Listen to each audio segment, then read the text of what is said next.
Boa noite. Agora sim. Boa noite a todos. Inicialmente, eu gostaria, de parabenizar todos os arquivistas aí pelo seu dia. Feliz Dia dos Arquivistas para esses profissionais maravilhosos. Hoje nós temos 3 convidados ilustres, nós vamos fazer uma roda de conversa diferente, uma conversa aberta. Inclusive, eu até coloquei nos meus stories também que tinha surpresa aí.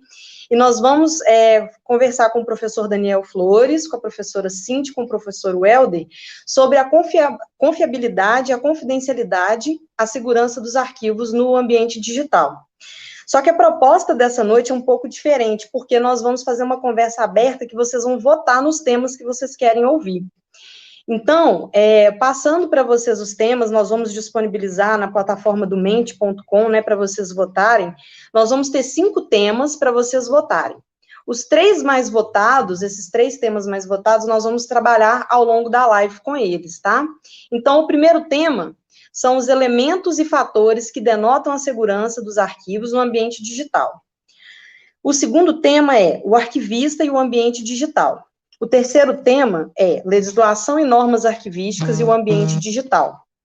O quarto tema é acessibilidade e disponibilização versus sigilo, privacidade e proteção dos arquivos no ambiente digital. E o quinto tema são políticas e estratégias necessárias para os arquivos no ambiente digital. Então, eu vou abrir para vocês aí a votação, nós vamos colocar na tela agora qual que é o link, é só vocês entrarem no mente.com, colocar o código que nós vamos disponibilizar, e a partir desse código vocês já conseguem fazer a votação. Tá bom, pessoal? E aí, enquanto vocês fazem essa votação, eu vou apresentar nossos convidados. Aí eu gostaria de chamar a professora Cintia.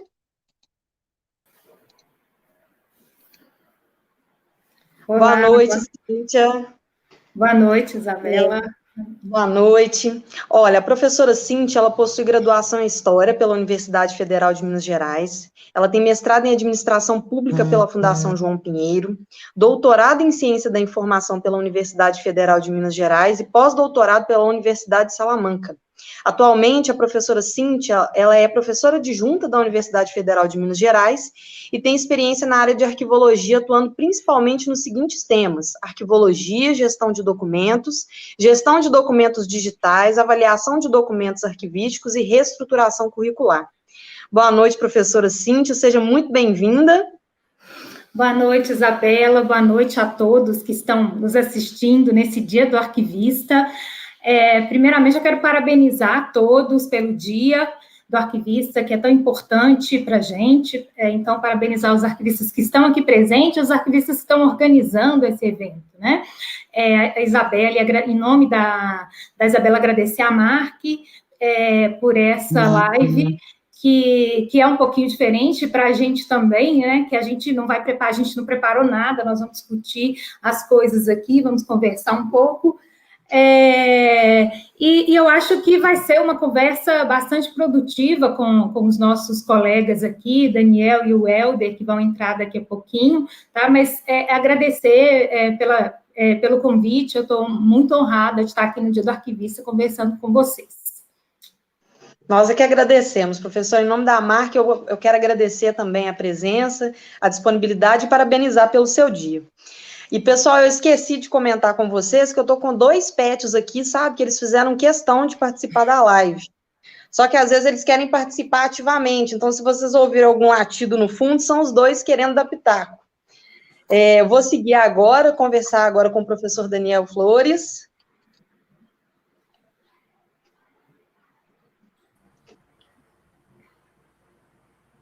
Boa noite. Boa noite, Isabela, tudo bem? Tudo jóia. O professor Daniel Flores, ele é docente do curso de graduação em arquivologia do programa de pós-graduação em Ciência da Informação, PPGCI, mestrado e doutorado da Universidade Federal Fluminense, na UF.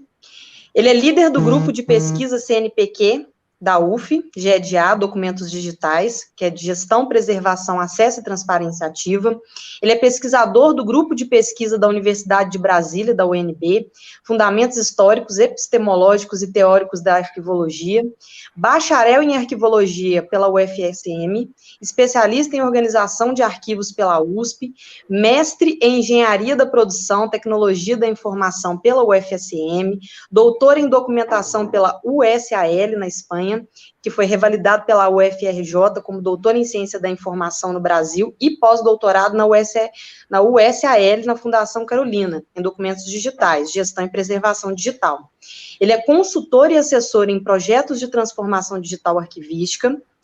Ele é docente dos cursos de graduação em Administração, Arquivologia, Biblioteconomia, Informática e Sistemas de Informação, assim como os de pós-graduação em níveis de especialização, mestrado e doutorado em Ciência da Informação, Gestão em Arquivos, Gestão de Documentos e Arquivos, Informática Educacional, Tecnologia da Informação, Sistemas de Informação, História, Patrimônio Cultural e Sociedade do Conhecimento. Especialista em repositórios arquivísticos digitais confiáveis, RDC-ARC, sistemas informatizados de gestão arquivística de documento, nosso famoso SIGAD, plataformas arquivísticas de descrição, acesso e transparência ativa, software livre e cadeia de custódia digital arquivística, coordena pesquisa sobre preservação digital sistêmica orientada pelo modelo WISE em cadeia de custódia digital ininterrupta em software, né? E tem ampla experiência em implementação e coordenação de projetos de digitalização de documentos, de processo eletrônico nacional, PEN, gestão digital de acervo acadêmico das IFES, preservação digital sistêmica, deploy, customização e administração de repositórios arquivísticos digitais confiáveis, RDC-ARC em software livre, como o Arquivemática e o Atom, e o Roda, e coordena a elaboração de projetos, implantação, operação e deploy de sistemas de informação integrados de arquivos e gestão pública. Outro nome de peso para fazer nossa live com a professora Cíntia aí. Boa noite, professor Daniel, seja muito bem-vindo. Boa noite, Isabela. Obrigado. Boa noite, Cíntia. O Welder já está entrando aí. Boa noite para todo mundo. Parabéns, arquivistas, pelo seu dia, sua relevância e sua importância na sociedade. Preservar o patrimônio, garantir segurança jurídica, garantir o pleno exercício da cidadania, ainda mais ainda nos temas que nós vamos tratar hoje. Eu adorei a provocação, o convite, uma live diferente. Como a Cíntia disse, nós não preparamos nenhum PowerPoint, nenhum slide, vai ser um bate-papo mesmo. Eu estou muito afim de discutir. Então, assim, votem para a gente poder discutir. Obrigado pelo convite e parabéns a toda a equipe da MARC. Muito obrigada. Em nome da MARC, eu quero agradecer também e aproveitar para chamar o professor Welder, meu eterno gerente, professor e gerente Welder. Boa noite, Welder. Boa noite, Isabela. Boa noite a todos. Boa noite. Pessoal, o professor Welder, ele é doutor em Ciências da Informação pela Universidade Federal de Minas Gerais, ele possui graduação em Arquivologia pela Universidade Federal do Estado do Rio de Janeiro, na Unirio, especialização em Gestão da Informação e Inteligência Competitiva pela Universidade Estácio de Sá, e mestrado em Ciências da Informação pela Universidade Federal Fluminense, a UF, em convênio com o Instituto Brasileiro de Informação em Ciência e Tecnologia, o IBICT. Atualmente, ele é professor adjunto da Universidade Federal de Minas Gerais, analista legislativo, arquivista e gerente de gestão arquivística na Assembleia Legislativa do Estado de Minas Gerais.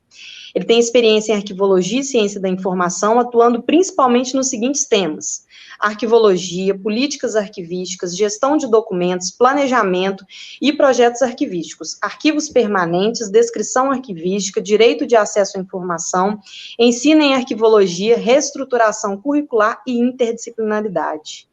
Sejam muito bem-vindos, bem-vindo, professor Welder. Olá, pessoal, muito obrigado pelo convite, vai ser um desafio para a gente, né? Quero agradecer aí a todos por ter aceitado, Cíntia, Daniel, a própria MARC. E aí vamos blindar esse dia do arquivista, né? Vamos ver o que vai sair aí. A gente está assim, ansioso para ver o que vai sair, como é que vai ser isso. A gente também está assim, tentando ver como é que vai ser essa história, é uma coisa diferente, uma live diferente. Eu acho que a gente tem muita coisa para falar, muita coisa para discutir. Vai ser uma noite legal. E vamos aí, vamos ver o que vai acontecer. Já estou ansioso. Voltem lá, pessoal. A gente já está ansioso aqui para saber qual vai ser o primeiro tema para a gente discutir.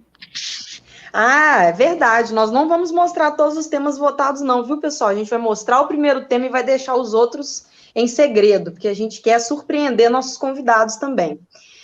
Eu vou pedir agora para o pessoal, eles vão colocar na tela, eu vou sair, vou deixar só vocês conversando agora, tá? Agradeço só de participar aqui na abertura, eu já me sinto honrada com nomes de peso, nossos professores, já tive contato com o Daniel Flores também, né, com o professor Daniel em palestras, maravilhoso, e agora eu vou deixar vocês conversando e a gente vai mostrar o primeiro tema, tá bom? Então, pessoal, vamos começar.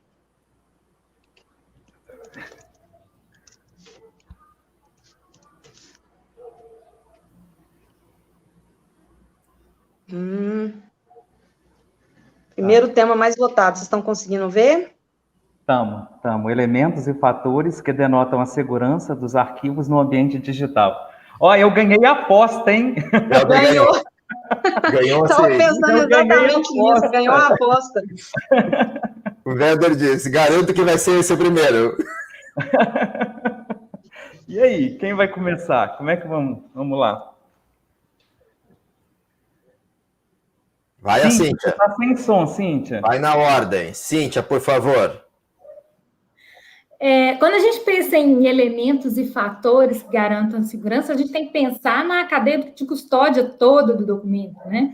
E dos problemas que vêm desde a produção do documento até o acesso lá na ponta. E aí a gente fala de SIGAD, não tem como não falar em SIGAD, né?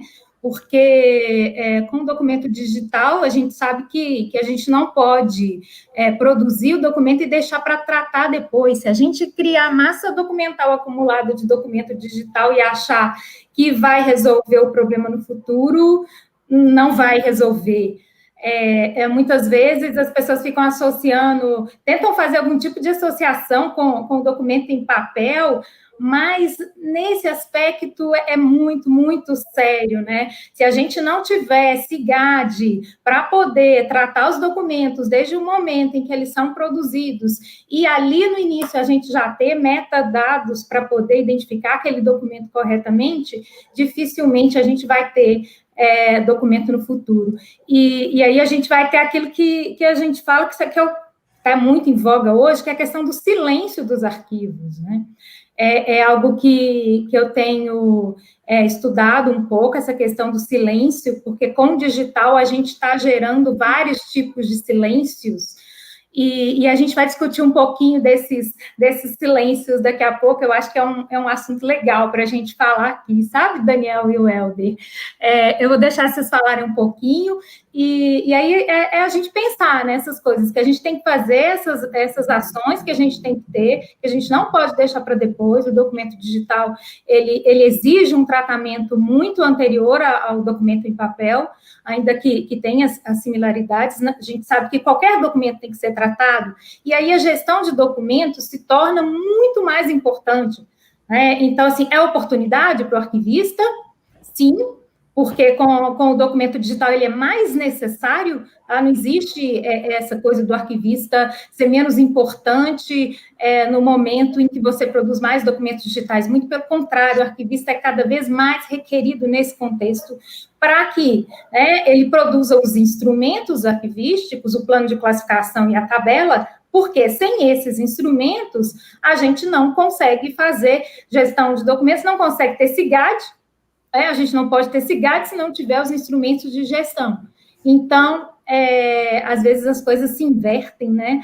Aparece o dinheiro para fazer o sistema, o que a gente sempre fala, aparece o dinheiro para fazer o sistema, mas não tem o dinheiro para fazer, não tem iniciativa e o pessoal para fazer, e o arquivista para fazer a gestão de documentos. Vamos lá, já falei demais, vamos lá, nós somos 3. Vamos lá, vamos continuar, a gente conversa um pouquinho. Bom demais. Podemos seguir a ordem? Vou eu agora? Vai lá. Então, vou eu. Deixa eu fazer um exercício, então. Elementos e fatores que visem garantir Então, assim, ó, eu num primeiro momento, eu iria pensar exatamente na linha que a Cíntia desenvolveu. Para garantir que esse documento seja produzido, mantido, usado, transmitido, que receba uma destinação final, acaba a gestão, vem a preservação, vem o arquivo permanente, guarda, custódia, preservação a longo prazo e acesso. Se eu pensar, e seguindo a linha da Cíntia, aí eu trabalharia que esses elementos e fatores estariam ligados a exatamente o que a Cíntia falou, a um sistema orientado por requisitos, né? Um SGD, um Sistema de Gestão de Documentos, como está na 15489, né? O SGDA. Como no Brasil foi muito bem especificado, o SGDA aqui no Brasil se chama SIGAD. Tá? Esse SIGAD ele tem uma longevidade, ele vai até onde ocorre a destinação, o disposal, né? A destinação final. Acaba o SIGAD para. Tá? Então, esses elementos e fatores a gente tem que começar a conjugar.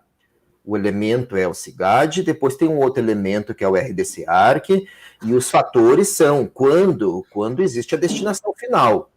Mas também tem uma plataforma de transparência, uma plataforma de acesso que a gente está tentando abordar agora. Vocês viram que a gente tem requisito de gestão, que tem uma norma do Brasil, vamos chamar de norma, que é o EARC Brasil, né? Ou o MOREC JUS. A gente tem os requisitos para a preservação, que é o arquivo permanente, que é o RDC-ARC, mas a gente não tem requisitos para o acesso para a plataforma. Olhem como ficou relegada a questão do usuário, né? A plataforma do usuário, da transparência ativa. Então, assim, se eu for nessa linha dos fatores relacionados a esses sistemas estruturantes dos documentos digitais, SIGAD, RDC-ARC e plataforma de acesso. Agora eu deixaria como dúvida. Esses elementos e fatores, eu vou provocar o Helder talvez assim complemente. Esses elementos e fatores não seria mais abaixo ainda do que o SIGAD? Não seriam os requisitos funcionais, os requisitos não funcionais e as regras de negócio? Notem que essa tríade, ela forma o modelo de requisito, que é o EARC, né?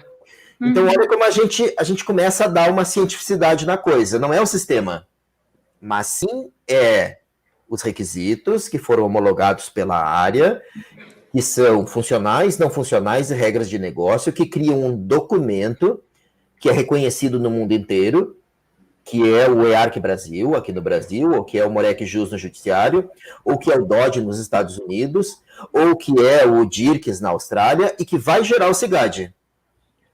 Da mesma forma, eu poderia fazer o mesmo exercício no permanente, né? Quais são os requisitos para gerar o RDC-ARC? Os requisitos que estão lá no AIS, né? Na 14.721. E quais são os requisitos para gerar a plataforma de acesso? Não temos, né? Pois Essa é a reflexão, não temos a plataforma de acesso. Não temos. Nós podemos continuar usando o site para dar acesso de documento? Nós podemos continuar usando acesso de documentos em HD externo? Ou nós tínhamos que ter uma plataforma arquivística com navegação multinível? Eu estou falando de requisitos, então eu estou falando de elementos e fatores, talvez. Isso é para provocar. Paro por aqui, vocês comentam. Tá. Eu vou na mesma linha e eu vou aceitar a provocação do Daniel. Eu acho que essa questão dos elementos e fatores que vão denotar segurança não se resolve apenas com a parte tecnológica. Mas acho que a gente precisa de alguma coisa aí anterior, que são planejamentos e projetos bem elaborados para que a gente possa desenvolver, de fato, essas plataformas, seja a plataforma de acesso, seja a plataforma de custódia e preservação, ou seja a plataforma de gestão. Essas plataformas, para que elas possam rodar bem e possam denotar segurança, elas precisam de boas políticas, de boas diretrizes. O arquivista ele precisa desenvolver boas estratégias para saber o momento certo, né, de agilizar isso. E o mais importante, ele tem sim que buscar padrões, normas e modelos. E aí tá os modelos de requisitos, eu concordo com o Daniel. E a gente tem padrões, a gente tem normas, a gente tem modelos. De fato, em relação à descrição, já que a questão é o acesso, a gente está devendo ainda modelos, mas a gente tem modelos de metadados padronizados para isso, que é o EAD, o EAC, né, e principalmente o EAD, né, que faz, inclusive, acho que o mais importante, inclusive, também, a gente ter aí condições de interoperabilizar os 3 sistemas, as 3 plataformas. E, nesse caso, o EAD, nesse caso, ele ajuda bastante, né, o Encoded Archive Description, que é uma linguagem de metadados desenvolvidas aí e que vai contribuir para essa integração dos sistemas, né? Então, assim, outra coisa que eu acho que é fundamental para que a gente possa garantir segurança é uma coisa que no Brasil talvez a gente tenha deixado um pouco de lado, que é a questão da auditoria e certificação dessas nossas plataformas, né? Porque, ao mesmo tempo, essa auditoria ela vai servir como ferramenta de diagnóstico, como ferramenta de planejamento e, principalmente, para a garantia de que está operando com segurança essas nossas plataformas, né? Que essas nossas plataformas estão desenvolvendo práticas confiáveis e procedimentos que podem ser monitorados, né? Procedimentos que podem, nesse caso, ser verificado, né? Inclusive, outras coisas também que eu acho que é fundamental aí é a gente estabelecer as responsabilidades administrativas pela desinformação, pelos documentos, pelos serviços, pela plataforma e pela própria segurança que isso vai ser necessário. Uma outra coisa que eu acho que é fundamental é a gente ter garantia de que a gente vai, em todo esse período, né, em termos de segurança, manter um documento arquivístico, que a gente não vai perder as características do documento arquivístico, né, ao longo do tempo. Lembrando aí que, devido à obsolescência, 5 anos é um pulo, né? 2 anos o documento já está velho, né? De quanto a tecnologia ela tem caminhado assim rapidamente. Então, assim, a gente precisa, inclusive, pensar também essa questão. Agora, eu vou colocar uma questão aqui que eu fico pensando muito, e eu vou puxar um pouquinho para mim, que é aquela questão do acesso. A gente pensa muito em manter o documento arquivístico, mas tem a questão da necessidade do sigilo, porque isso também, a questão da confidencialidade, ela também precisa ser protegida, né? Então, a gente tem muitos documentos médicos, documentos relacionados à sindicância, que precisam ser protegidos, e a confidencialidade também precisa ser protegida, né? Então, acho que a proteção, essa segurança, ela envolve tanto a nossa temática, né? Tanto a confiabilidade, eu acho que até então a gente tem falado mais da confiabilidade, mas a gente tem também a questão da confidencialidade, e isso é necessário. E eu fico vendo muitas pessoas falarem assim, a gente vai e bota uma tarja no documento. Mas a partir do momento que eu coloco uma tarja no documento digital, eu altero o documento digital. E aí a gente precisa de cópias autênticas para disponibilizar, para dar acesso. E esse tipo de intervenção, a gente vai ter que fazer nessas cópias, e não no documento propriamente dito original. E talvez as pessoas não estão pensando nisso. E a própria interoperabilidade, quando você vai ter que migrar de uma plataforma para outra, ou migrar de versão, ou fazer a atualização do sistema, você tem que garantir que aquilo que é sigiloso, por exemplo, no caso de dados pessoais, vai ficar 100 anos aí, né? A gente tem aí um prazo de 100 anos de pessoal. A gente tem que garantir que, ao mudar de plataforma, ou ser interoperabilizado de uma plataforma para outra, ou no caso de uma migração, que aquilo ali que eu, de uma certa forma, é sigiloso, que aquilo continue sendo sigiloso. E aí a gente tem uma questão aí que é importante, que a gente precisa pensar. E que os nossos padrões e modelos não têm pensado muito, né? O EARC Brasil, ele não fala muito sobre isso, o RDC-ARC também não trabalhou isso como deveria, né? Então, eu sinto falta um pouco dessa questão. Aí eu deixo isso daí, essa bola aí, para a gente discutir um pouco.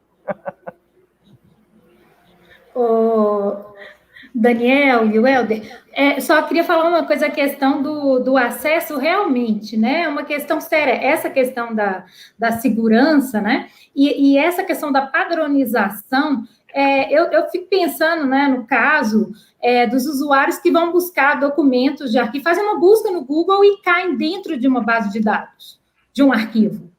Né? E a pessoa, às vezes, fica ali perdida, ela não tem a menor ideia que ela está dentro de uma base de dados de arquivo. E se você não tem padronização nas descrições e uma padronização na interface com o usuário, e eu acho que isso é um ponto importante, se não tem padronização, as pessoas vão ter que aprender a navegar em diversos tipos de bases de dados. Né, em diversas interfaces. Quando a gente está... E aí muda, né, essa realidade, porque quando você está na sala de consulta de um arquivo, você tem a assistência ali de alguém para poder te orientar como buscar um documento, como ler aquilo ali. E quando você está na internet e cai dentro de um sistema de acesso qualquer, de arquivo permanente, você não tem ninguém, você está ali perdido. Então, a necessidade de que ele seja muito mais intuitivo do que quando você está dentro do arquivo. Tá? E aí, essa falta de padronização realmente é algo que gera outro silêncio nos arquivos, e os arquivos vão ficando invisíveis e perdidos aí na massa de informações que a gente tem disponíveis, né, na internet hoje. Eu acho que uma coisa também que é importante nisso tudo a gente precisa trabalhar bem a descrição, né? Os metadados, eles são essenciais. Tanto os administrativos, quanto os descritivos e os estruturais. Então, são essenciais nesse ponto aí, porque são eles que vão garantir, né, um acesso mais adequado, né? Sim. Sem metadado, não tem o documento arquivístico, né, digital. Pode falar, Daniel. Deixa eu fazer 2 comentários. Eu adorei, mas eu peguei 2 pontos ou 2 fios que vocês deixaram e eu vou tentar desenvolver. O primeiro dele, o Welder falou, a questão dos elementos e dos fatores, por exemplo, estarem relacionados à política, a normas, a padrões, a modelos e requisitos. E aí, esse é mais um exercício, mais uma dúvida que eu quero fazer. Vocês viram como a coisa está a teia está tão emaranhada que nós precisamos começar a botar uma certa hierarquia, né? Não que as coisas têm que ficar nessa caixinha hierárquica certa, mas nós precisamos tentar organizar algum nível hierárquico para tudo isso que a gente está falando. Tá? Por exemplo, a política, ela estaria aqui nos elementos e nos fatores? Será? Ou a política estaria mais acima? Ela seria mais alta, ela seria bem antes, ela teria diretrizes de muito alto nível, sabe? E aí abaixo dela é que nós teríamos os nossos planos, os nossos programas de gestão arquivística de documentos, que teriam critérios para serem implementados, que seriam traduzidos em requisitos funcionais, não funcionais e regras de negócio, que, por sua vez, gerariam modelos de requisitos ou sets de requisitos, porque nem sempre tem que ter modelo, né, gente? Nem sempre. Tem país que não fez modelo de requisito. Tem país que criou um set. Olha, o meu conjunto de requisitos é este. O documento tem que ser classificado, ele tem que ter uma destinação, ele tem que ter uma temporalidade, ele tem que aplicar isso, aquilo. Então, eu defini um conjunto de regras, né, de funcionamento, que são os requisitos funcionais, ou os de qualidade, que são os requisitos não funcionais. Então, vejam como tem uma escada aí. Tá? Estamos falando de documento digital, de manter segurança, confiabilidade, confidencialidade, tem toda uma escada. E eu poderia até pensar com vocês aqui se nós não teríamos que subir talvez mais ainda. Teoria antes da política, teorias, e se nós não teríamos que subir ainda mais um pouquinho antes da teoria, paradigma. Tá? Vamos pegar Thomas Kuhn. Tá? Será que nós não estamos vivendo uma ruptura paradigmática? Tá? Será que o mesmo paradigma que nós tínhamos para o documento analógico, eu vou trazer a questão da custódia, porque se nós pegarmos definições de custódia, do próprio ICA, da própria definição que a gente tem no Brasil e dos glossários que estão aí, é uma lista que a gente registra as entidades custodiadoras. Tá? No documento digital, isso entra em xeque. Tá? Peter Hurtle, 2001, diz isso, que essa definição de custódia, ela garantia a transferência física do documento analógico do produtor, da agência, para o preservador, garantia segurança, confiabilidade, etc.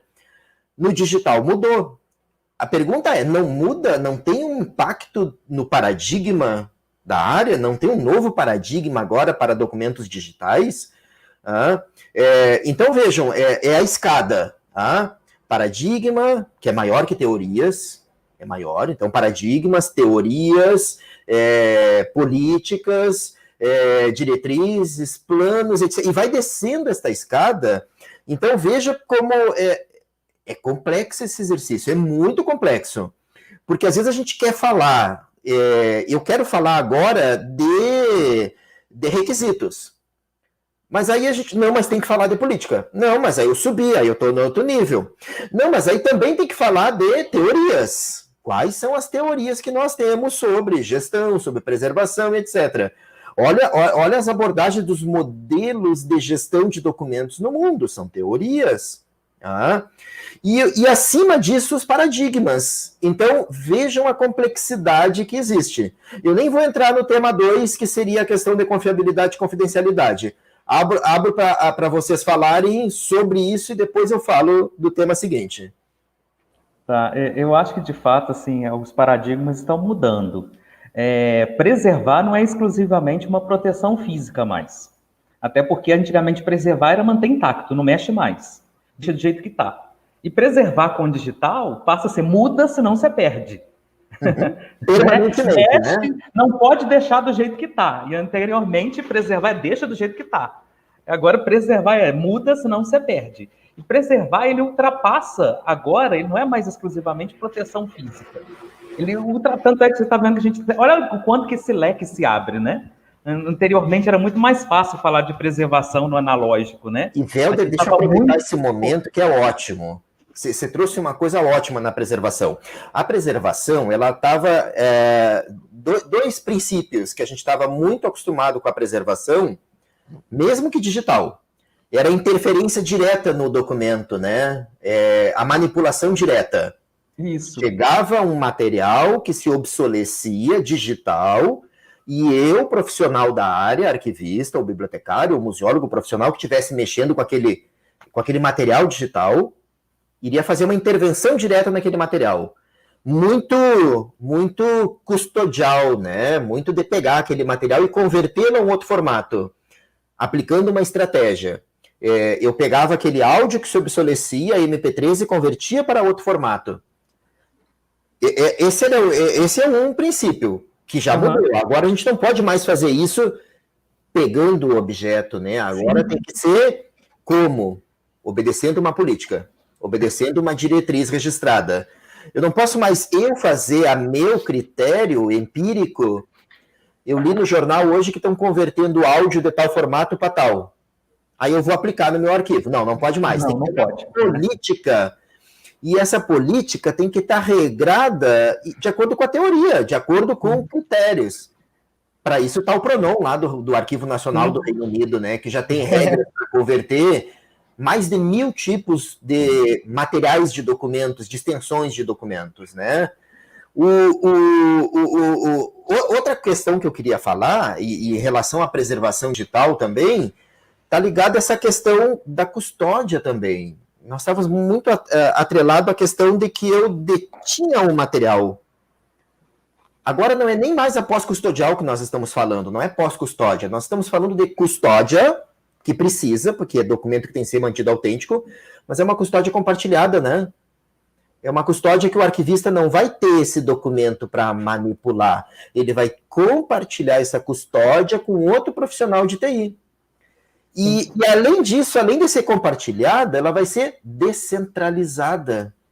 Porque não entra mais em xeque a ideia de que eu vou ter um espaço dentro do meu arquivo e que eu vou recolher todos os documentos da administração pública federal, por exemplo, a autoridade máxima do executivo brasileiro, né? Não, eu vou ter preservação descentralizada, autorizada, claro, regrada. Olhem como vai mudando, olhem como a gente tem elementos novos para paradigmas novos. Desculpa a interrupção, conclua. Não, sem problema. Tem uma coisa, rapidinho, que agora a preservação digital não se resume em salvar bits. É muito mais coisa necessário, né? A Cíntia queria falar. Não, e cada vez mais um desafio para a gente é que os documentos arquivísticos não estão sendo gerenciados pela área de gestão de documentos ou pelos arquivos, é pelo profissional de TI. E essa é uma realidade, né? E os administradores hoje, né? Como que você vai convencer uma pessoa a colocar metadados de um documento?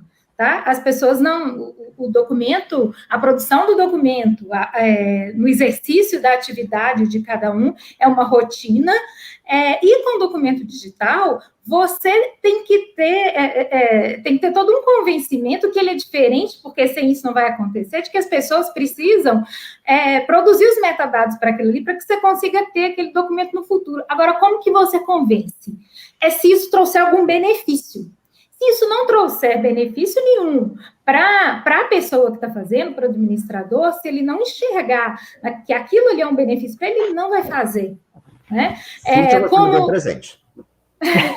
acontece muitas vezes na gestão de documentos em papel, é uma obrigação que é compartilhada com a administração, né? Ela tem que ser, ela não é uma obrigação do arquivo permanente, não é uma obrigação do arquivista, ela é uma obrigação compartilhada, e aí com o documento digital está muito mais na mão das pessoas, é na hora que eu estou produzindo aquele documento, e aí tem que ter, né? Tem que ter algum retorno, tem que ter um motivo para as pessoas fazerem isso. Pode continuar, Daniel, você ficou aí. Você me deu um presente, né? Vai lá. Custódia digital é diferente de custódia analógica. Sim. Se olhar, o documento está dentro da instituição, está dentro do órgão, está dentro da unidade produtora. Se eu for por algumas definições que nós temos na área, definições baseadas num paradigma mais analógico, o paradigma diz, desde que esteja com o produtor. Está mantida a cadeia de custódia. Até a hora que acontece uma alteração da cadeia de custódia para o sucessor, o preservador. Tem que estar com uma custódia compartilhada com o setor que está intuído disso, que tem formação técnica para isso.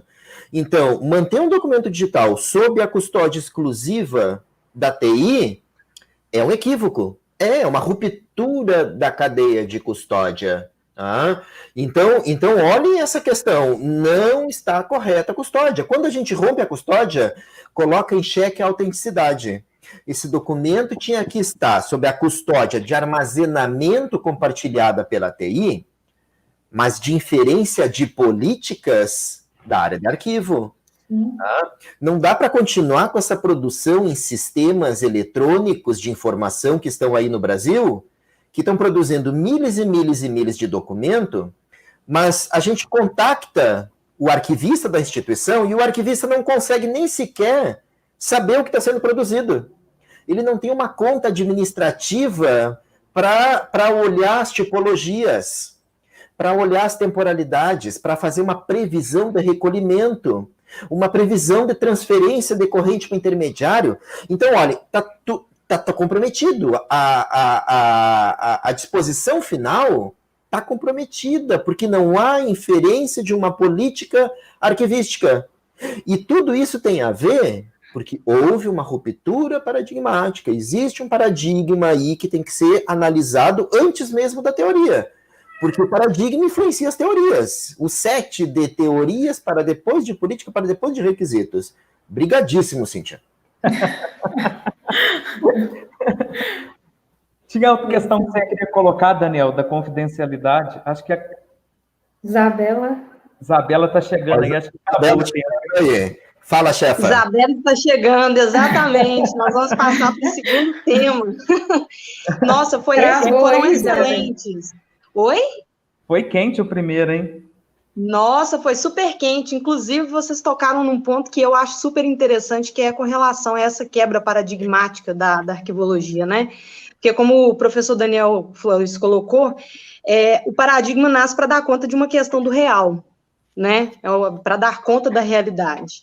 E aí nós temos duas realidades, então, porque a gente continua produzindo documento analógico e o documento digital. E aí eu deixo uma provocação, uma pergunta para vocês, então.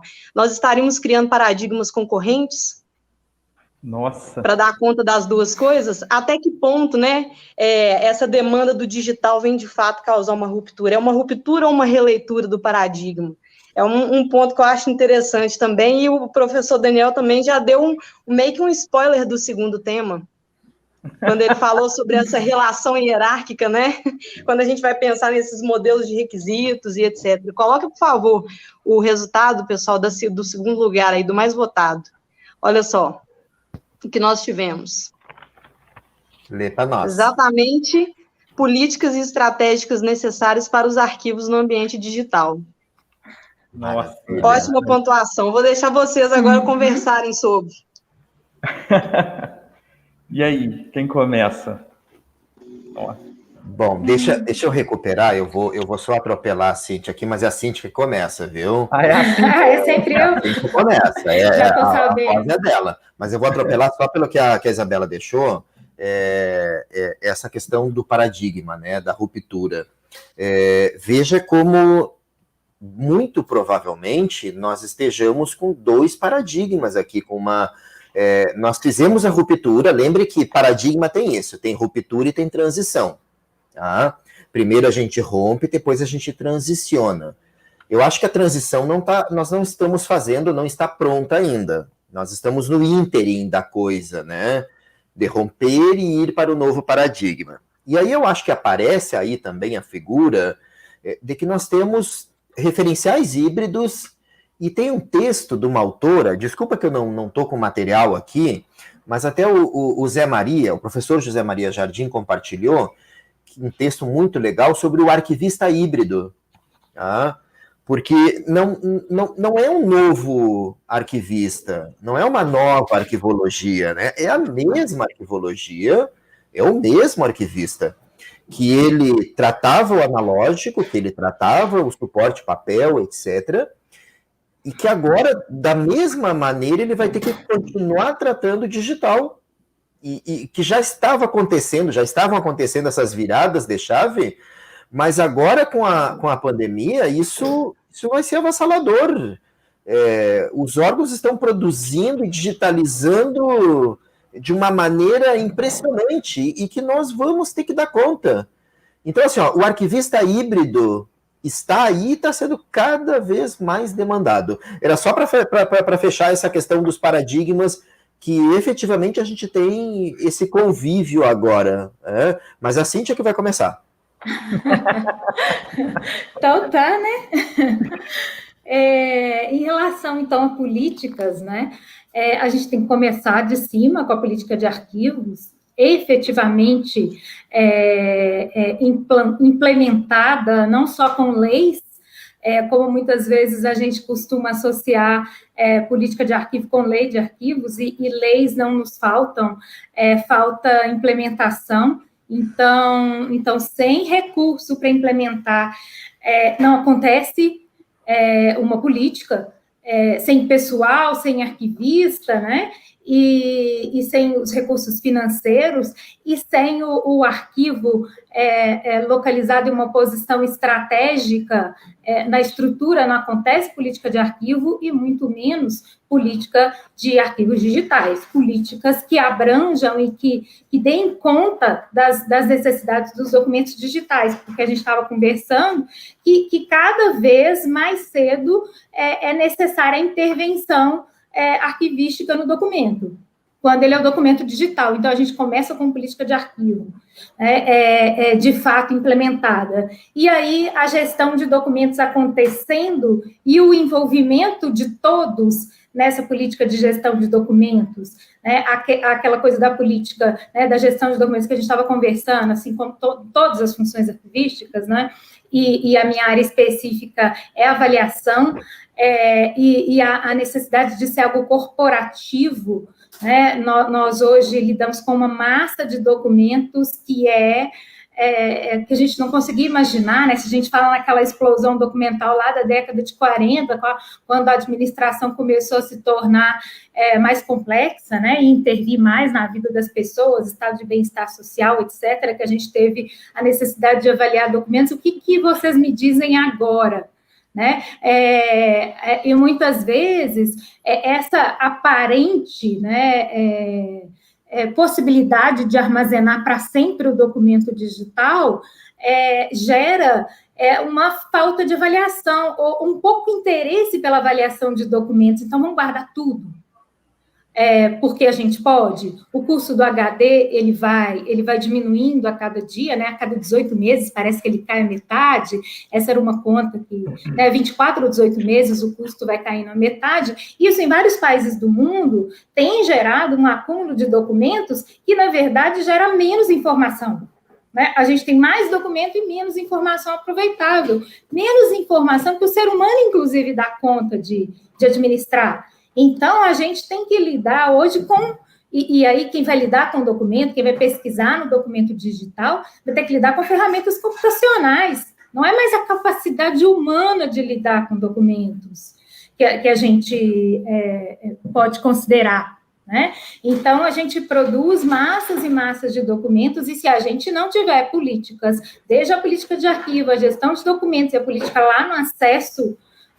para que a gente consiga, né, e aí dentro da gestão de documentos, essa questão da eliminação de documentos, a avaliação com o objetivo de preservar, sim, de garantir a memória, mas de eliminar muita coisa que a gente não precisa guardar, não tem, né, nós não vamos ter documento, nós vamos ter informação, nós vamos ter uma massa acumulada digital e uma massa que a gente não consegue manipular. Tá? É impensável, né? O que a gente estava falando, se a gente deixar para depois, vamos avaliar depois. Como? Né? Como que o ser humano vai avaliar isso depois? Tá? Não é o ser humano, nós vamos... E aí muda um pouco esse paradigma que o Daniel estava falando, porque a gente tem que pensar em análise que não é mais o ser humano. É inteligência artificial, nós vamos ter que pensar em outras alternativas aí. É outra forma de ver, outra forma de pensar, né? Tem muito desdobramento para isso daí. Mas vamos seguir. Daniel, é o próximo? Na ordem alfabética aqui, ou é o Daniel? Pode. Vou sim. Fantástico, Cíntia. Bom, eu estou amando. Eu tenho que dizer isso que... depois eu vou assistir como plateia e eu estou adorando a discussão, tá? Eu estou levantando a bola, né, Daniel? Depois eu vou virar a plateia aqui para assistir o que vocês estão falando. Cíntia, exatamente isso.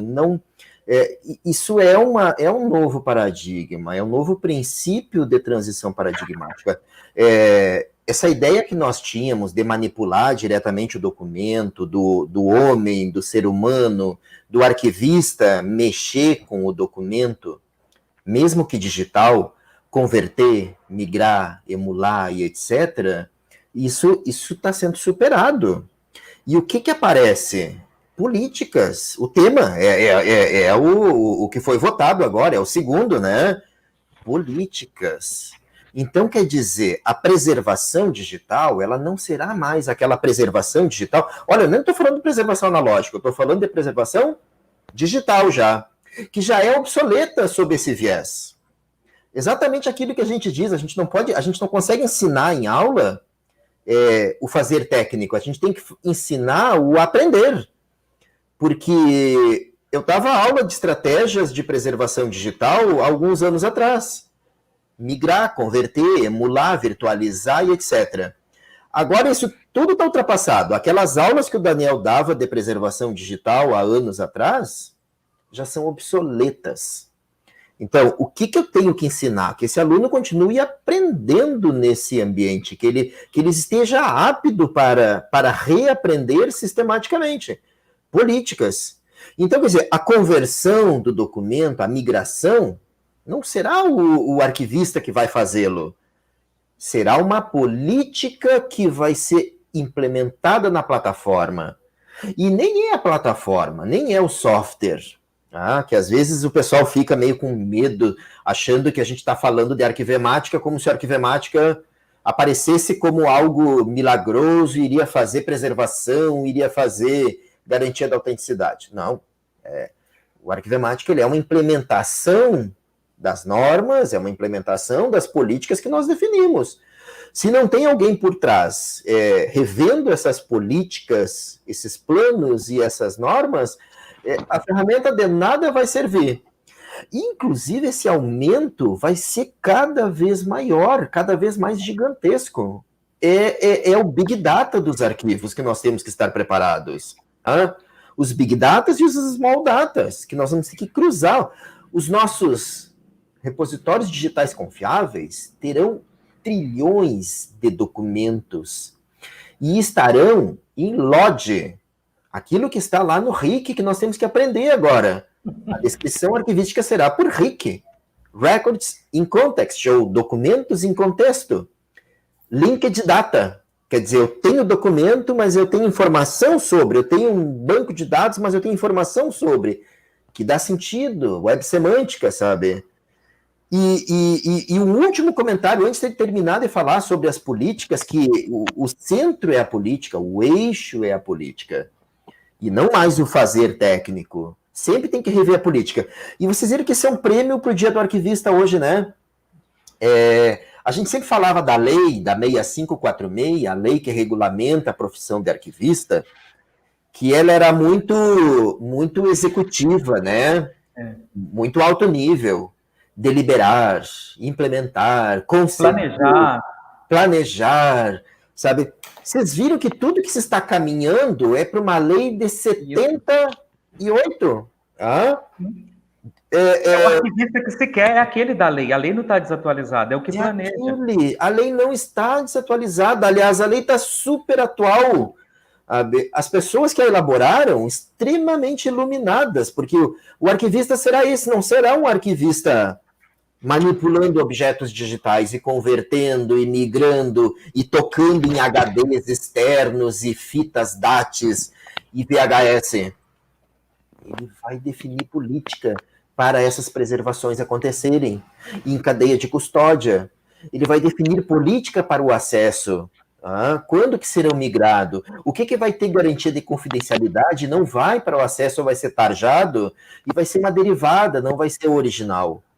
Então, vejam como isso é um prêmio para o arquivista, isso é um presente pelo seu dia, sabe? Tudo que a gente está caminhando é para isso, para esse arquivista. O último elemento é o que a Cíntia falou, a questão do crescimento das mídias, do barateamento, e que se pode guardar tudo.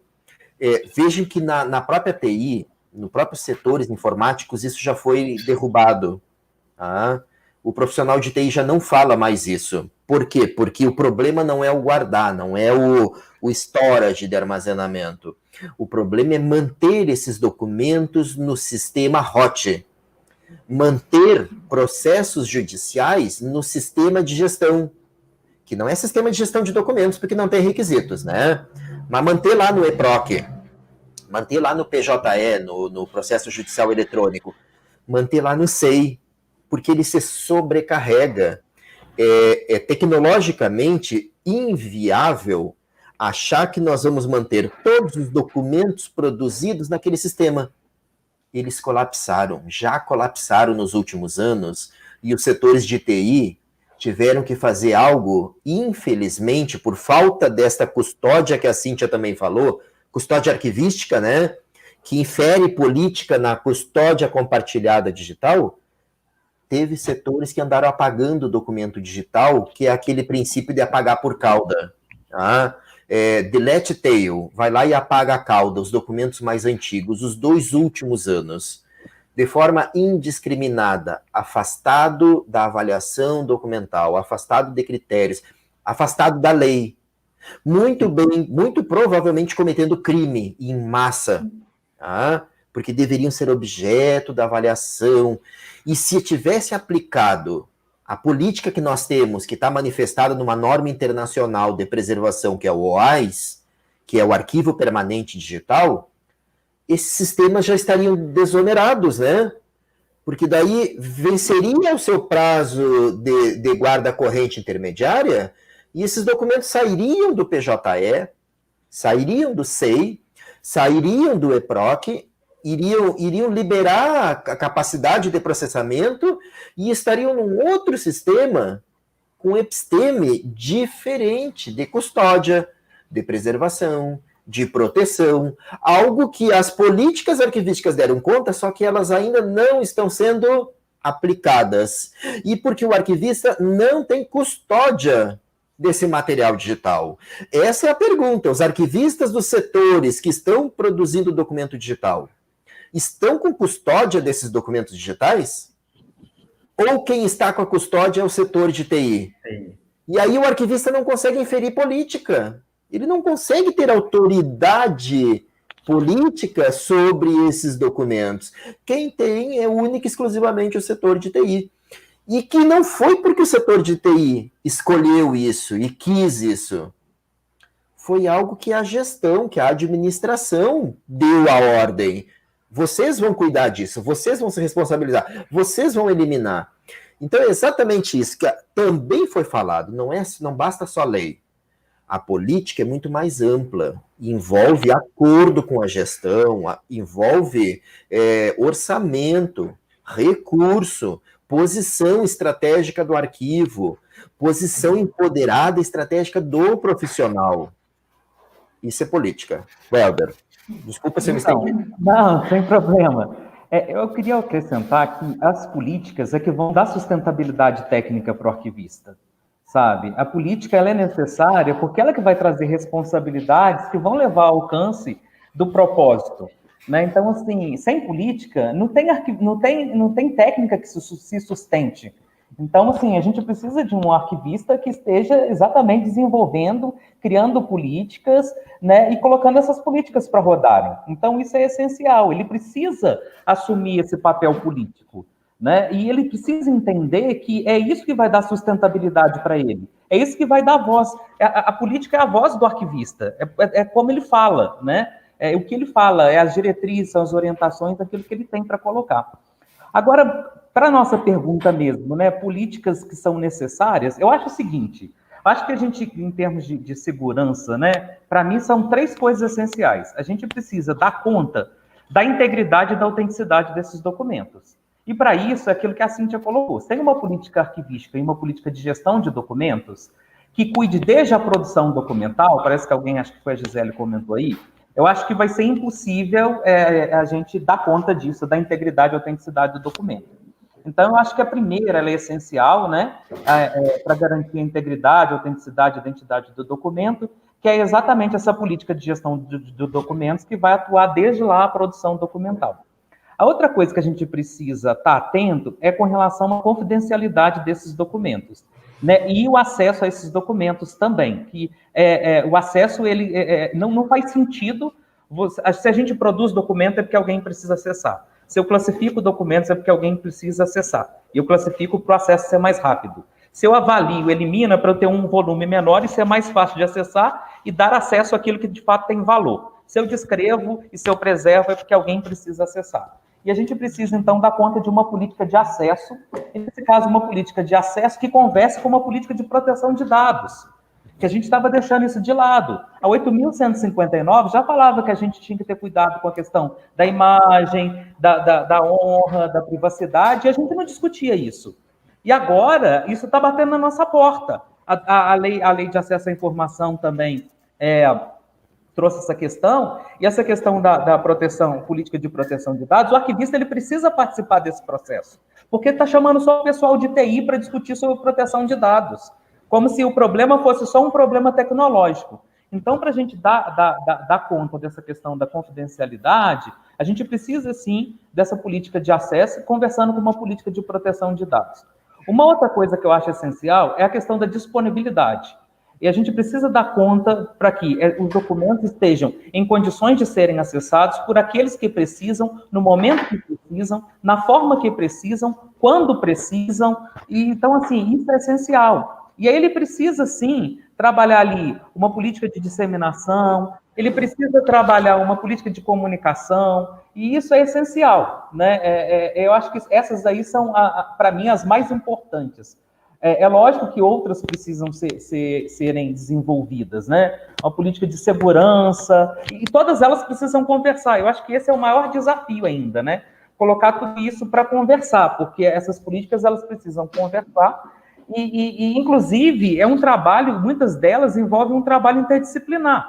E o arquivista ele tem que desenvolver também essa possibilidade, né, de se comunicar com os outros profissionais. Ele tem que entender que ele não é super-homem nem Mulher Maravilha, né? E que ele não vai dar conta também disso tudo sozinho. E que ele precisa de conversar com esses outros profissionais, né? Ele precisa aprender também a se colocar e falar assim, olha, eu posso contribuir com isso, mas eu preciso também da contribuição do cara da TI, eu preciso de contribuição lá do cara da história, eu preciso de contribuição do bibliotecário, eu preciso de várias contribuições.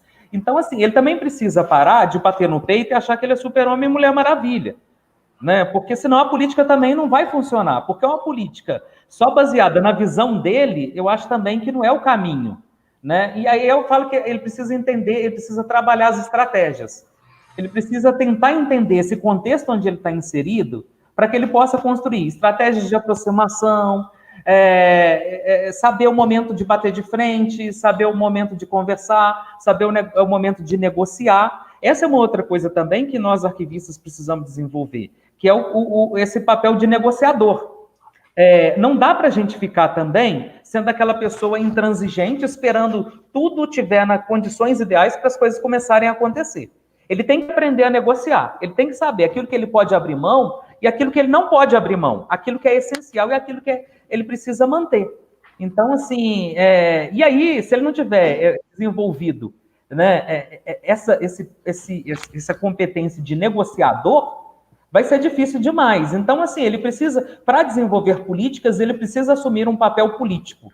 E para desenvolver estratégias, ele precisa se transformar num negociador. Ele precisa se transformar nesse profissional que saiba conversar com os outros, né? Ele precisa deixar o arquivistiquez também um pouquinho de lado, né? E ele precisa falar naquilo que o outro também entenda, né? E eu acho que essas estratégias, elas são essenciais. Isso. E aí? O que vocês têm mais a dizer aí? Velder, deixa, se você deixar, você recuperou aqueles 2 pontos que eu queria tocar lá na primeira aprovação. Estão lembrados? Eu acho que dá tempo de eu fazer essa provocação, né? Olha só, eu vou pegar primeiro a confiabilidade e eu vou deixar a confidencialidade para um segundo momento. Vocês me lembrem isso, da gente recuperar, porque o que eu vou tentar exercitar aqui é complexo. Tá? Vamos trazer a questão da definição de confiabilidade. Tá? Principalmente porque olha o título que a gente se propôs a discutir aqui essa noite. A confiabilidade e a confidencialidade ligada aos arquivos, né?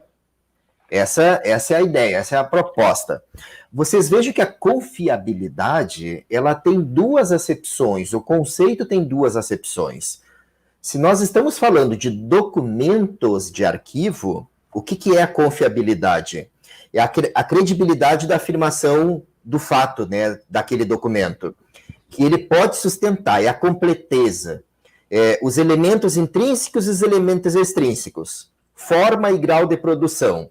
Então, note, nesse caso, nós estamos falando de uma confiabilidade que é para o documento. Tá? Agora eu vou pegar uma outra acepção da confiabilidade, que é para os arquivos. Tá? É outra coisa. A confiabilidade para os arquivos, nós estamos falando para a entidade. Se nós estamos falando de documentos digitais, e aí eu tô também fazendo aqui um exercício para vocês me questionarem e dizer não concordamos, não. Mas se nós vamos com a ideia de que nós estamos conversando aqui sobre documentos digitais, o documento digital, ele não pode estar no arquivo, no edifício, não na estante, né? Ele não é mais tratado como objeto ali. Ele tem que estar debaixo daquela política, daquela preservação sistêmica, né?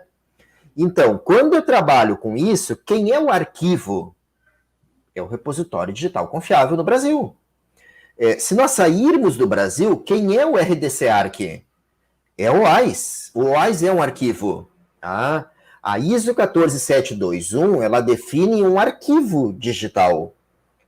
E aí ela diz que não é aquilo que a gente imagina, que a gente transformou o arquivo num software, num lugar. Não. O OAIS deixa bem claro, né? O sistema, as pessoas, as normas, os padrões, os requisitos, as políticas emanadas, os planos de preservação, é tudo isso.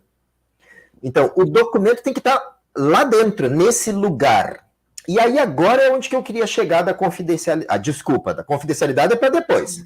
Estou falando agora de confiabilidade. Agora nós estamos falando de confiabilidade do arquivo. Nós temos um arquivo permanente confiável, não é a mesma coisa de falar de documento confiável. Nós estamos falando de arquivo confiável.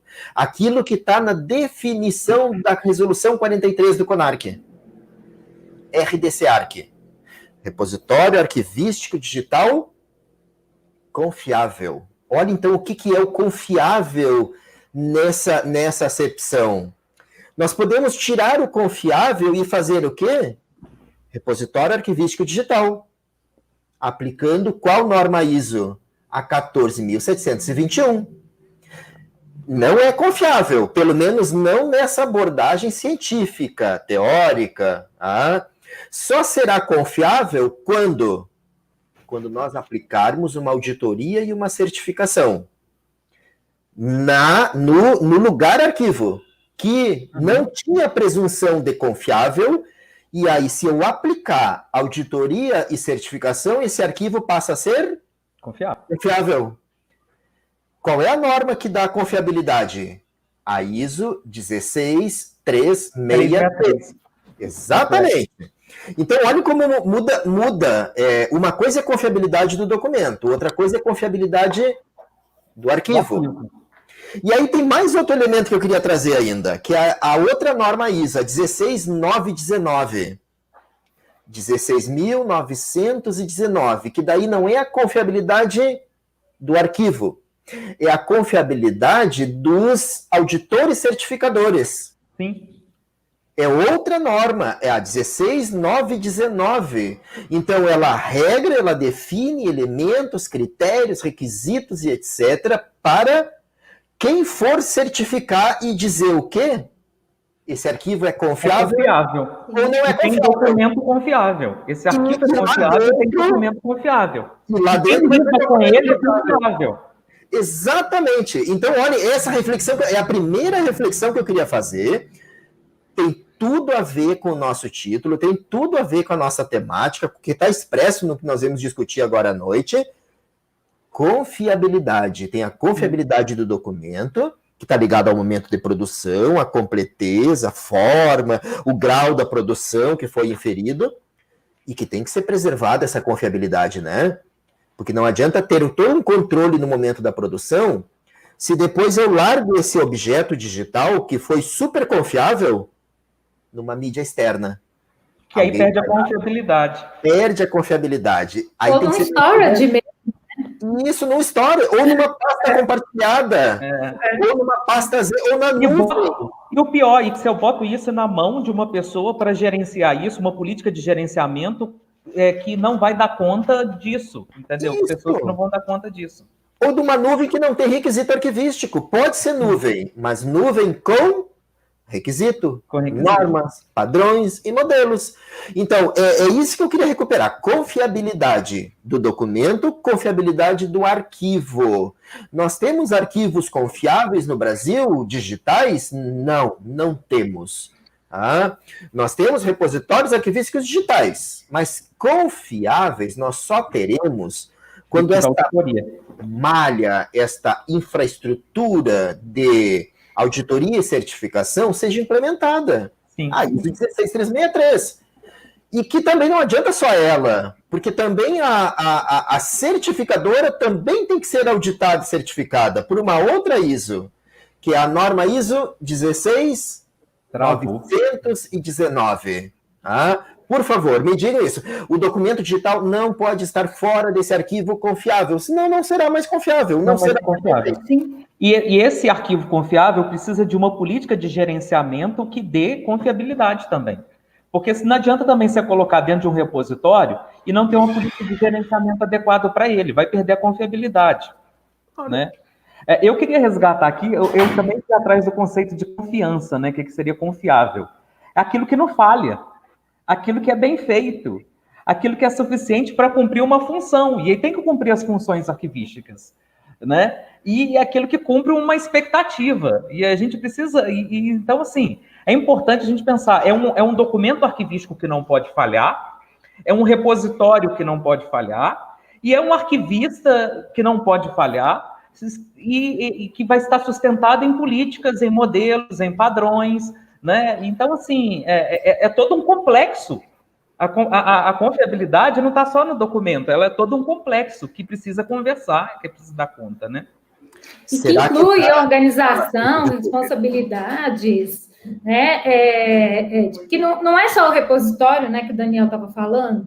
Então, assim, o repositório ele é muito mais do que a TI, muito mais do que tudo, é atribuição de responsabilidades para as pessoas, para que ele seja confiável e que ele seja sustentável a longo prazo, né? E que tenha responsabilidades atribuídas para isso. Então, quando um documento ele fica num setor de TI, e aí acontece dele ficar, não é o problema, a questão é ele ficar sem que seja feita a gestão adequada desse documento.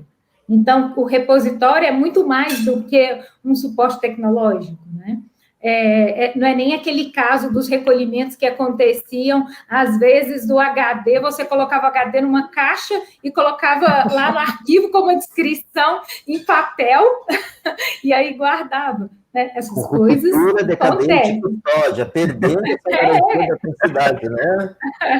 Assim, mas acontece, né? Isso é realidade. Se a gente está acostumado a lidar num ambiente que você não tinha gestão de documentos em papel e que o lugar para guardar documento era muitas vezes no banheiro desativado do prédio ou debaixo de uma escada, né? Como que isso acontece no ambiente digital?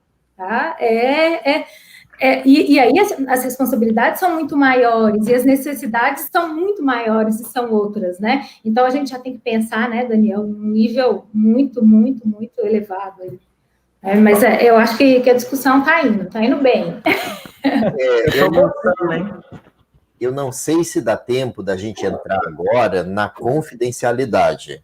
Vamos tentar. A gente deixa para o próximo. Vamos tentar. Cadê a chefa? A chefa está aí ou não? Né? Isabela que manda. Olha a chefona chegando aí. Estava tomando cafezinho, né? Estava tomando um cafezinho. Mineiro toma café independente do horário, né? Daqui a pouco tem um queijinho também. É isso mesmo, gente. Que nível de discussão. Nossa, eu estou aqui me deliciando. Eu acho que a gente pode deixar o segundo tópico agora para a próxima discussão. E só pontuar uma coisa que é muito interessante, aí eu acabo lembrando muito das aulas com o Helder também, que a política arquivística é a hora da verdade, né? Porque o planejamento estratégico naqueles 3 níveis, ele tem que aparecer nesse momento da elaboração da política arquivística. De fato, é isso mesmo. E ela acaba conversando com toda aquela outra hierarquia. Acabei lembrando do que o professor Daniel falou também. E a gente, querendo ou não, acaba voltando na questão das teorias, dos conceitos, porque a própria legislação que antecede a política, ela traz isso, né? A legislação, ela traz essas teorias, traz esses conceitos, e aí eu deixo também mais uma provocação, que eu estou assim hoje, né? Qual o impacto da nossa legislação e do entendimento dos conceitos que traz na nossa legislação sobre os documentos, sobre a arquivologia no geral, que isso tem na criação e na implementação de políticas também. Mas aí a gente deixa para um próximo ponto. Agora eu vou mostrar para vocês o terceiro tópico para a gente discutir.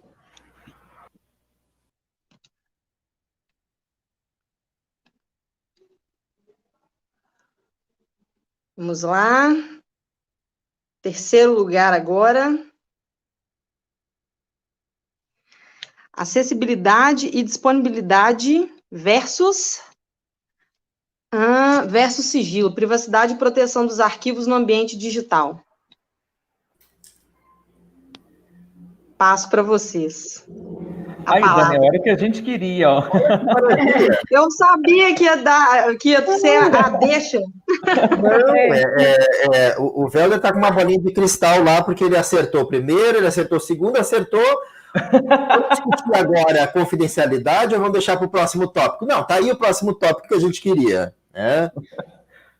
Então, eu começo de novo? Eu acho que esse tema é o Welder, né? Sou eu não. É a sua tese, mas deixa eu começar assim para começar provocando, né? Então, quando a gente está falando de acessibilidade e disponibilidade, a gente tem que pensar na questão do acesso e, ao mesmo tempo, a limitação desse acesso, o sigilo, né, que é uma obrigação também do arquivista, que é uma obrigação do administrador pela própria lei de acesso à informação. Então, ao mesmo tempo que a gente tem que garantir que os documentos estejam acessíveis, eles têm que estar acessíveis para aquelas pessoas que podem ter acesso àquele documento também, né? E aí a gente entra na questão da confidencialidade, né? Que o Welder vai nadar de braçada daqui a pouco. Não. O documento ele tem que estar acessível, sim, mas ele tem que estar acessível para quem de direito, para quem possa. E aí, isso é um desafio, mais uma vez falando em grandes volumes de documentos, e aí a questão da classificação e desclassificação também de documentos, como que essa classificação ela vai acontecer quando a gente está lidando com um volume enorme de documentos, e aí vai ser o ser humano que vai fazer isso? Mais uma vez, a necessidade da máquina fazer isso para a gente no futuro é algo que a gente vai ter que pensar, porque senão não vai acontecer, a gente vai classificar, ou você pode até definir alguma forma de classificação automática, e a desclassificação, quando que ela vai acontecer? Quando a gente vai poder ter acesso a isso? Existem ferramentas, e a tecnologia vai nos dar resposta para essas coisas também no futuro, para que a gente não acabe gerando um grande número de documentos, né, sigilosos, né, sem necessidade. Por quê? À medida que a gente o arquivista, ele é responsabilizado também, e o administrador, por dar acesso a documentos que ele não poderia dar esse acesso, a tendência vai ser, muitas vezes, fechar esse acesso. Tá? Então, a lei de acesso, ela gera esse outro lado, né, esse paradoxo. À medida que você tem uma lei que te garante acesso, essa lei também te responsabiliza por dar acesso somente àquilo que você tem que dar acesso. Se você der acesso àquilo que não precisa, você vai ser responsabilidade penal, civilmente, administrativamente, etc. Pode acontecer o contrário do acesso que é esperado, que é o sigilo, tá? Então, saber equilibrar entre acesso e sigilo, tá? É algo que está, sim, muito importante para o arquivista e para os profissionais e para os administradores de uma forma geral. E que a gente, né, nos arquivos, vai ter que estar lidando com isso. A questão do direito à memória, ao mesmo tempo em que eu tenho que garantir sigilo para algumas coisas, o que é direito à memória? A questão estamos num regime democrático, e aí precisamos dar acesso ampliado, sim, mas temos a proteção de dados, e temos que cumprir uma série de requisitos aí para o acesso a esses documentos. Essa questão, né, eu acho que aqui a gente tem que discutir essa questão desse equilíbrio, e a gente tem leis, né, que vão garantir isso, a gente tem normas para isso, e o arquivista, ele está nesse meio aí, e é uma questão que ele tem que pensar sempre, tá? Não tem jeito. Eu acho que é o Welder. Não, Daniel. Daniel? Vai lá, Daniel. Não, tem que ser o Welder, tem que ser. Não, eu queria que você trouxesse a provocação da confidencialidade. Falar de confidencialidade, eu tô doido, mas o Welder tem que largar para eu mergulhar com tudo, na confidencialidade. Welder, vai lá. Então, assim, é algo que me preocupa muito, porque a gente sabe que caiu na rede, a gente perdeu o controle. Né? Então, assim, eu acho que essa questão da confidencialidade, ela ultrapassa o acesso, porque a gente tem aí que pensar a proteção durante o acesso, a proteção do uso, porque às vezes você dá acesso para aquela pessoa e às vezes depois ela vai usar isso de forma totalmente fora dos padrões que deveria utilizar. Né? Tem também a questão da divulgação, a não autorização da divulgação, o acesso ele não pode ser interrompido para quem precisa daquele acesso. Tem também a questão que no caso aí do digital, pode haver a possibilidade de interrupção do acesso, e aí aquele que precisa, aquele que de fato necessita de ter acesso aos documentos, ele tem que ter a garantia de que aquilo ali não vai ser interrompido. Tem também a questão da possibilidade de modificação das informações, ou da modificação dos documentos. E isso pode gerar transtornos terríveis na vida de uma pessoa. Né? Alguém vir utilizar aquela documentação fora do contexto, vir utilizar aquilo de forma equivocada. E tem também a questão da destruição desses documentos. Né, de alguém vir a invadir e impedir o acesso. Então, assim, são duas coisas que o arquivista ele vai ter que trabalhar, no sentido de manter esse acesso ininterrupto, manter a possibilidade de que aquilo ali seja confiável, não é modificado, manter condições de que aquilo ali não vai ser destruído, manter aquilo em condições de uso para aqueles que estão autorizados, mas, ao mesmo tempo, tem outros direitos que precisam conversar com esse direito de acesso. O direito de segurança, o direito à autodeterminação informativa. Eu não quero ser visto daquela forma. O direito ao esquecimento. Imagina, né? Caiu na rede, jamais vão esquecer. Aquilo pode voltar sempre. Né? E a gente precisa, principalmente, cuidar daquela questão dos outros direitos, que também são direitos humanos, né? Ou direitos fundamentais, que é a questão da privacidade, a questão da intimidade, a questão da honra. Então, assim, são coisas que são importantíssimas e que a gente precisa saber equilibrar todos esses direitos aí. Nem sempre a resposta vai estar pronta.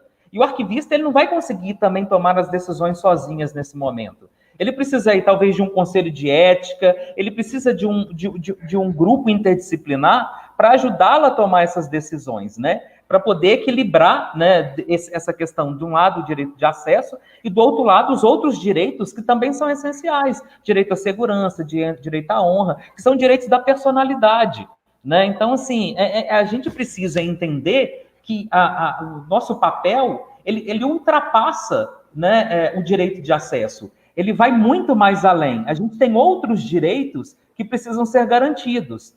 E o arquivista ele precisa começar a se tornar capacitado para isso. E uma outra coisa que eu acho que talvez seja... E aí eu vou deixar também essa bola para o Daniel, que eu acho que é fundamental, que é a questão dos metadados. Os metadados vão ser essenciais na garantia da confidencialidade. Principalmente os metadados administrativos, se a máquina for ela que for fazer isso, né, que for cuidar da questão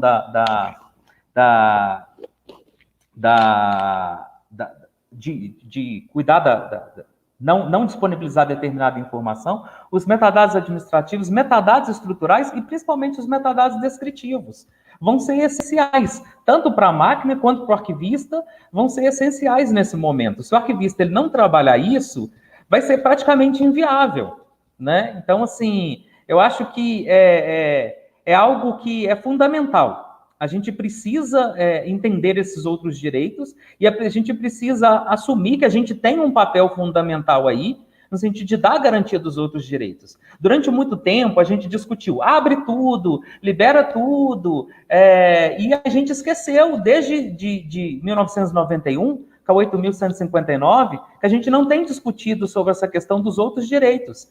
A gente, uma coisa que eu falo que é essencial em relação ao direito de acesso, é que para dar um acesso responsável, você precisa saber o que não pode ser feito. Porque o acesso ele tem que ser responsável e ele tem que ser ético. Né? Então, envolve várias questões aí que o arquivista precisa pensar. Né? Porque senão ele acaba ferindo coisas que são essenciais na vida humana de uma pessoa. E caiu na rede, a gente sabe que é complicado demais, né? É difícil demais. Vou deixar aí para o Daniel. Maravilha. Chegamos no tema que eu estava doido para falar, confidencialidade, né? Eu vou tentar fazer toda uma construção e eu vou ligar em primeiro lugar, a questão daquilo que eu comecei no início da minha fala, lá no primeiro ponto. A ausência de nós termos uma definição para plataformas de acesso. Requisitos para uma plataforma de acesso. A terceira entidade externa do modelo AIS, né? Gestão, preservação e acesso. Nós temos de gestão de documentos, mundialmente reconhecidas, né? Cada país ou continente tem o seu modelo de requisitos para a gestão de documentos. Na preservação, no arquivo permanente, está a IOAIS, homologado mundialmente como a norma mais importante, nos dá o arquivo permanente, né? Mas nós não temos no acesso. Vocês vão questionar, não, mas o que tem a ver com acesso se confidencialidade, em princípio, seria exatamente encontra, iria de encontro, né? Não, vai ao encontro. Vai ao encontro. Vai ao. Por quê? Porque a partir do momento que nós tivermos essa plataforma de acesso bem definida, de transparência ativa, a gente vai melhorar os requisitos para esse acesso e essa transparência. E aí começa a ficar claro que aquele documento que tem que ser garantido, confidencial, a garantia do seu resguardo, sob hipótese alguma, ele iria para a plataforma de acesso. Sob hipótese alguma. Na verdade, vai uma derivada dele, se assim tiver que ir do original. E é por isso que foi criado, ou foram criados, aqueles 3 pacotes. Que eu adoro quando os meus alunos começam a questionar, mas professor, por que 3 pacotes? Por que o CIP, o IP e o DIP? E eu trago a confidencialidade como um dos exemplos. Bom, eu trago outros, mas a confidencialidade ela é perfeita. Por quê? Porque o original ele tem que ficar naquele lugar de custódia protegido. Aquela caixa que está lá no modelo AIS, que está lá no RDC ARC, na 14721, não é por acaso. Vão lá na tradução do modelo AIS e olhem o online e o offline. Então, aquela caixa ela não pode ir para a internet. O IP, o documento permanente, ou o documento confidencial, com princípio de confidencialidade, ele não vai para a web. Olha o que nós estamos falando. Eu estou falando de requisito. Eu estou falando de regras de negócio, que não estão muito bem postas ainda. Não é à toa que não estão bem postas que tem arquivo dando acesso de documento no site, que não tem requisito. Tem Tribunal de Justiça que dá acesso de documento num Joomla, que é um sistema de gestão de conteúdo qualquer. Não tem navegação multinível, não tem autenticação referenciada a repositório, não tem os requisitos que deveria de ter. Então, olhem como é importante eu saber que confidencialidade tinha que estar mantido dentro do IP, protegido, controlado, sob custódia autorizada para tal, garantindo privacidade, a inviolabilidade, a intimidade, etc. Olha a LGPD aí, a Lei Geral de Proteção de Dados, a 13.709, que foi modificada pela 13.853. E tem que ter uma parcimônia. Vocês falaram bem isso. A LAI, a 12.527, ela nos dava um caminho de abertura, de uma transformação digital pelo acesso, pela transparência plena. Agora vem a LGPD e a gente pode achar que o caminho é o inverso. Vamos nos fechar? Vamos trancar tudo? Não. Ela não tirou a validade da 12.527 do acesso. Ela só reforçou de forma muito enfática que aquilo que tem que ser protegido tem que ser mais protegido ainda. Então, dentro de uma custódia, dentro de um pacote IP reservado, e quando for dar o acesso, aí sim é que nós vamos ter que ter regras de negócio claras. Requisitos funcionais e requisitos não funcionais. Vocês se deram conta que mesmo que a pessoa tenha direito de acesso, eu não vou dar acesso a ele num DIP transparente numa tela? Não. Eu vou ter que trazer a pessoa, e mesmo que eu esteja com o usuário ali, eu vou também definir uma regra de negócio que as plataformas arquivísticas fazem, de botar uma logomarca atrás. Porque se a pessoa tirar foto e divulgar, vai ficar claro que ela tinha um termo de consentimento e aquilo é uma reprodução por um pesquisador, por um usuário que teve acesso autorizado. Tá? Caso contrário, se a gente não tiver essas regras bem claras, a gente vai cair num cenário de insegurança jurídica assustador. Tá? Tanto que acabou agora, ontem, a inscrição para o mestrado e doutorado, aqui na UF, aqui no PPGCI, eu nem tive acesso ainda aos projetos, às propostas, eu tô louco que tenha aparecido algo sobre plataformas de acesso, requisitos, porque nós temos de gestão, temos de preservação, não temos um modelo de requisitos para o acesso à transparência ativa. Tá? Outra coisa, ainda falando sobre a questão da confidencialidade, tá? Eles serão mantidos ali, a Cíntia falou isso, mas nós teríamos um volume tão gigantesco que eu não vou voltar nesse manancial e fazer um cara crachá com esses documentos, um por um. Eu vou ter que ter link de data, eu vou ter que ter muitos metadados, como o Helder falou. Para quê? Para que sejam aplicados de forma automática a liberação quando houver uma desclassificação em grau de sigilo, quando acabou a questão de ferir privacidade da pessoa, quando venceu, por exemplo, um caso de patente ou uma restrição, porque senão nós vamos cair numa opacidade, aquilo que o Zé Maria fala, sabe, uma opacidade sistêmica de documentos digitais. Isso não pode acontecer, nós vamos ter que aplicar normas, padrões, modelos e requisitos. É por isso que os 3 pacotes se tornaram tão importantes. É por isso que o acesso será sempre por DIP, pelo 3º pacote. É por isso que no acesso não vai o original, vai uma derivada. É por isso que se esse pacote tiver que ser, esse documento tiver que ser tarjado, a gente não tarja o original. O Helder falou isso. O original fica no AIP aqui no RDC Arc. O que vai para o acesso é uma derivada tarjada. Que também não adianta, eu já recebi documento tarjado via ESIC que a pessoa abriu o PDF e botou a tarja em cima. Isso, e consegue pesquisar. Eu consegui ler o conteúdo, eu consegui ler o que tinha lá dentro. Sabe? Então, assim, ó, isso é falta de requisitos. Aquilo que a gente tem para o CIGAD, requisitos claros de metadados, de trâmite, de uso, de disposição final, tem que ter requisitos claros para a plataforma de acesso. Eu estou louco que chegue um trabalho para ser desenvolvido, porque a gente está desenvolvendo um artigo agora aqui no grupo exatamente sobre isso. Não foi publicado ainda, não foi nem submetido, a gente está finalizando. Mas eu quero uma pesquisa de doutorado, ou de pós, ou de mestrado, para tratar especificamente disso. O acesso, que mais requisitos tem que ter? Tudo que vai para o acesso, considerando que pode ser invadido, tem que ter uma autenticação referenciada ao pacote original que está no RDC Arc. Tem que ter um código de autenticação para eu saber o que tem lá no acesso, o que ele se refere aqui no original, no permanente. Tá? Então, dessa forma, eu vou ter a garantia da confidencialidade. Mais uma inquietude minha. Quando chegou a LAI, nós ficamos à margem, nós ficamos periféricos, nós, arquivos e arquivistas. Está chegando a LGPD agora, chegou a LGPD. Eu estou sentindo um cheiro no ar de periferia em relação aos arquivos e aos arquivistas. Isso não é bom. Tá?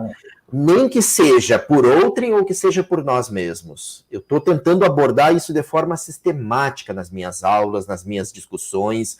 Olhem que a LGPD ela exige 2 pessoas muito importantes definidas: o controlador e o operador. Tá? O controlador da LAI e o operador da LAI. O controlador é aquele que emana a política da LAI. É aquele que fala com a autoridade nacional da LAI, né? É ele que cria a política. É o lugar do arquivista no controlador. É ele que vai definir a política do que tem que se preservar, do dado sensível, do anonimizado, do banco de dados. Gente, olha que na definição da LGPD, banco de dados pode ser até um documento com uma descrição. Porque é dados e representação, está lá na definição da lei. Então, se eu tiver um memorando, uma ata e a descrição, isso é um BD, é um banco de dados. Bancos de dados que estão sob a égide da LGPD, que para preservar, que para manter isso no arquivo, tem que estar debaixo da política do controlador. E quem vai mexer é o operador. Então, olha o papel do arquivista que eu queria central, protagonista. Tá? A LGPD tem que ter arquivista, a implementação da LGPD tem que ter arquivista. Se ele não for o controlador, ele tem que ser, no mínimo, o operador da LAW. Tá? Então, assim, ó, eu estou esperando uma reflexão sobre isso. Se a gente não conseguir tirar hoje aqui, mas que a gente faça isso na área. Confidencialidade precisa estar regrado por esses 3 ambientes. E vocês viram como o arquivamento voltou com tudo. Arquivamento. Tá? O imperativo jurídico de arquivar. Eu não vou mais manter documentos que têm potencial de ferir a privacidade no sistema de gestão. Tem que arquivar. Tem que arquivar. Ah, mas professor Daniel, como é que eu vou arquivar no permanente, no RDC-ARC, se isso é um documento corrente e que vai ser eliminado depois de 50, 80 ou 100 anos? RDC-ARC decorrente intermediário. Norma OAIS. Levem o OAIS e deem de presente para o gestor. Tá aqui, ó. Toda vez que você pensar em arquivamento, a norma internacional mais importante no mundo sobre arquivamento é a OAIS, é a 14721, que no Brasil ela foi ressignificada e melhorada na 43 do CONARC, no RDC-ARC. Então tem que arquivar. Aquele prontuário de paciente no hospital não pode continuar mais no sistema de gestão. Ele desarquiva enquanto o paciente deu baixa no hospital. Preciso do PEP, preciso do prontuário de paciente. A hora que deu alta, o que eu faço? Volta a arquivar. Volta a virar pacote, volta a ir para o RDC-ARC, vira AIP, garantindo confidencialidade. Tá? A hora que ele volta a se internar, desarquiva, volta a trâmite, abre uma janela, mas que o CIGAD vai controlar através dos seus requisitos, mas que a ideia tem que ser essa, a ideia do requisito da plataforma de acesso. Preservar a confidencialidade, arquivar novamente, até o momento que não precise mais ser garantida a confidencialidade, uma eliminação segura ou uma transparência ativa. Tá? Por favor, com vocês. Eu queria dar um depoimento nisso, sabe? Que a Cíntia estava falando. A gente viveu o ano passado a questão aqui na Assembleia de Minas, a questão da CPI da barragem de Brumadinho. E aquilo ali, assim, a gente teve que, graças a Deus, a gente estava com a nossa política de acesso aprovada na casa, e aí foi o momento da gente usar a política. E a política que deu todo o embasamento técnico para a gente poder cuidar da confidencialidade de alguns documentos. Porque tinham documentos ali que eram complicados, falava da pessoa, tinha corpos esquartejados, falava da vida das pessoas, então assim, eram coisas muito complicadas, né? E aí chegava assim, a quantidade de documentos que chegava era um HD inteiro de documentos. Teve um dia que chegaram 3 notebooks lotados de documento, né? Então, assim, e a gente tinha muito essa coisa de a Polícia Federal pedindo os documentos da investigação da CPI, a Câmara dos Deputados pedindo os nossos documentos e a gente também querendo os documentos deles. Então, eu me lembro um dia que foi buscar essa documentação, vieram 3 notebooks lotados de documentos. Então, não dá para classificar, desclassificar, olhando documento por documento, sabe? Então, assim, eu não sei como é que a gente vai fazer isso, porque a gente não tinha, na ocasião, um repositório confiável ainda, mas o que a gente fez foi depositar toda essa documentação num ambiente seguro que a gente tinha, e para dar acesso, a gente tinha uma sala fechada, onde as pessoas só conseguiriam ter acesso naquela sala. E aí, quando ela abria, vinha uma marca d'água com a matrícula dela. Porque se ela tirasse foto daquilo ali, ou se ela imprimisse, até ela não tinha nenhuma saída, né? nenhum mecanismo de saída. Impressora, nada disso. Para colocar pendrive, DVD, não tinha como, os computadores onde a gente dava o acesso. Mas ela poderia, por exemplo, tirar uma foto daquilo que estava na tela. Então, aparecia para ela com a matrícula dela, com o nome dela, da Assembleia, de forma que ela ficaria responsável. A gente dava o acesso, mas dava a ela a responsabilidade pelo uso, porque como que ela iria utilizar aquilo? Então, Isso é fantástico. A gente tinha ali os deputados que pertenciam à CPI, que tinham direito a olhar aquela documentação, mas a gente também tinha que dar acesso aos outros 70 deputados, se não me engano, acho que eram 70. São 77 ao todos, acho que não sei se eram 7 ou 11 que eram da comissão. E a gente tinha que dar acesso aos outros. E esse acesso, inclusive, tinha que ser um acesso... Então, não dava para a gente também receber todos esses deputados. Então, assim, na hora da reunião, por exemplo, então... na reunião da comissão, às vezes eles precisavam de ter acesso a um determinado tipo de documento. Então, tinha um único notebook que tinha acesso direto aonde estavam esses documentos. E aí, aquela pessoa que entrava na hora da reunião para poder abrir, vinha a matrícula dela na tela, né, de forma que ela não conseguiria usar aquilo em outro momento, ou se ela usasse aquilo em outro momento de outra forma, ficaria caracterizado que ela que estava se responsabilizando por aquele uso indevido daquela documentação. Então, nós do arquivo, então, assim, tivemos um papel central nesse processo, né, de coordenar isso, de orientar isso, de lidar com essa situação. E outra coisa que é importante, e que talvez a gente não venha discutido, que o acesso, o sigilo, ele às vezes é necessário. E numa situação dessa, que era uma investigação, era necessário. Então, ficava aquele monte de deputados esperando chegar essa documentação para saber se era sigiloso ou não, porque queria logo também utilizar aquilo, disponibilizar aquilo. A sociedade mineira e o Brasil queria mais informações sobre aquilo. Então, tinha que chegar classificado, tinha que chegar com o termo de classificação. Então, tinha que ter todo um mecanismo, que a gente teve um papel central nisso, para a gente dar garantias de que a CPI também, e as investigações, elas não perdessem credibilidade e que pudessem fazer uma investigação de forma mais confiável também, né? E que não expusesse, não fosse exposto, né, a alguns dados, algumas informações, até porque senão, né, os investigados eles conseguiriam burlar alguma coisa e tal. Então, o sigilo, às vezes, ele é necessário, ele é importantíssimo. E tem isso, e o arquivista ele precisa, e a TI se sentiu mais à vontade quando a gente começou a conversar e mostrar isso. Eles foram trazendo mecanismos para a gente testar, para ver se aquilo era interessante ou não, e aí foi muito importante isso, sabe? Eu acho que esse depoimento era interessante trazer aqui, e principalmente isso, o volume documental era imenso.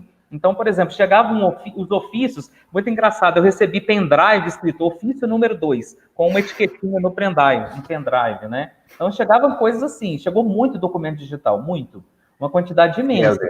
Deixa eu aproveitar isso, até para fazer outra reflexão. Você vê como essas ações, elas deram conta, mas elas estão revestidas do empirismo, né? Sim. É um empirismo, e que cada setor e cada legislativo vai fazer de uma forma diferente, e de acordo com as suas capacidades e pessoal técnico. Nós não estamos mais nesse episteme, né? Esse material teria que estar de que forma? Como você mesmo falou. Dentro do repositório. No repositório arquivístico digital confiável, protegendo o quê? A confidencialidade. Tinha que ser qual pacote? Um pacote AIP. Mas chegaram HDs externos, chegaram materiais de teras e teras. Como é que a gente vai capturar esse material? Eu vou ter que identificar documento a documento? Não. Quem já estudou RDC-ARC, quem já trabalhou com RDC-ARC, sabe que tem aquela opção lá para capturar um pacote CIP, que é a Disk Image.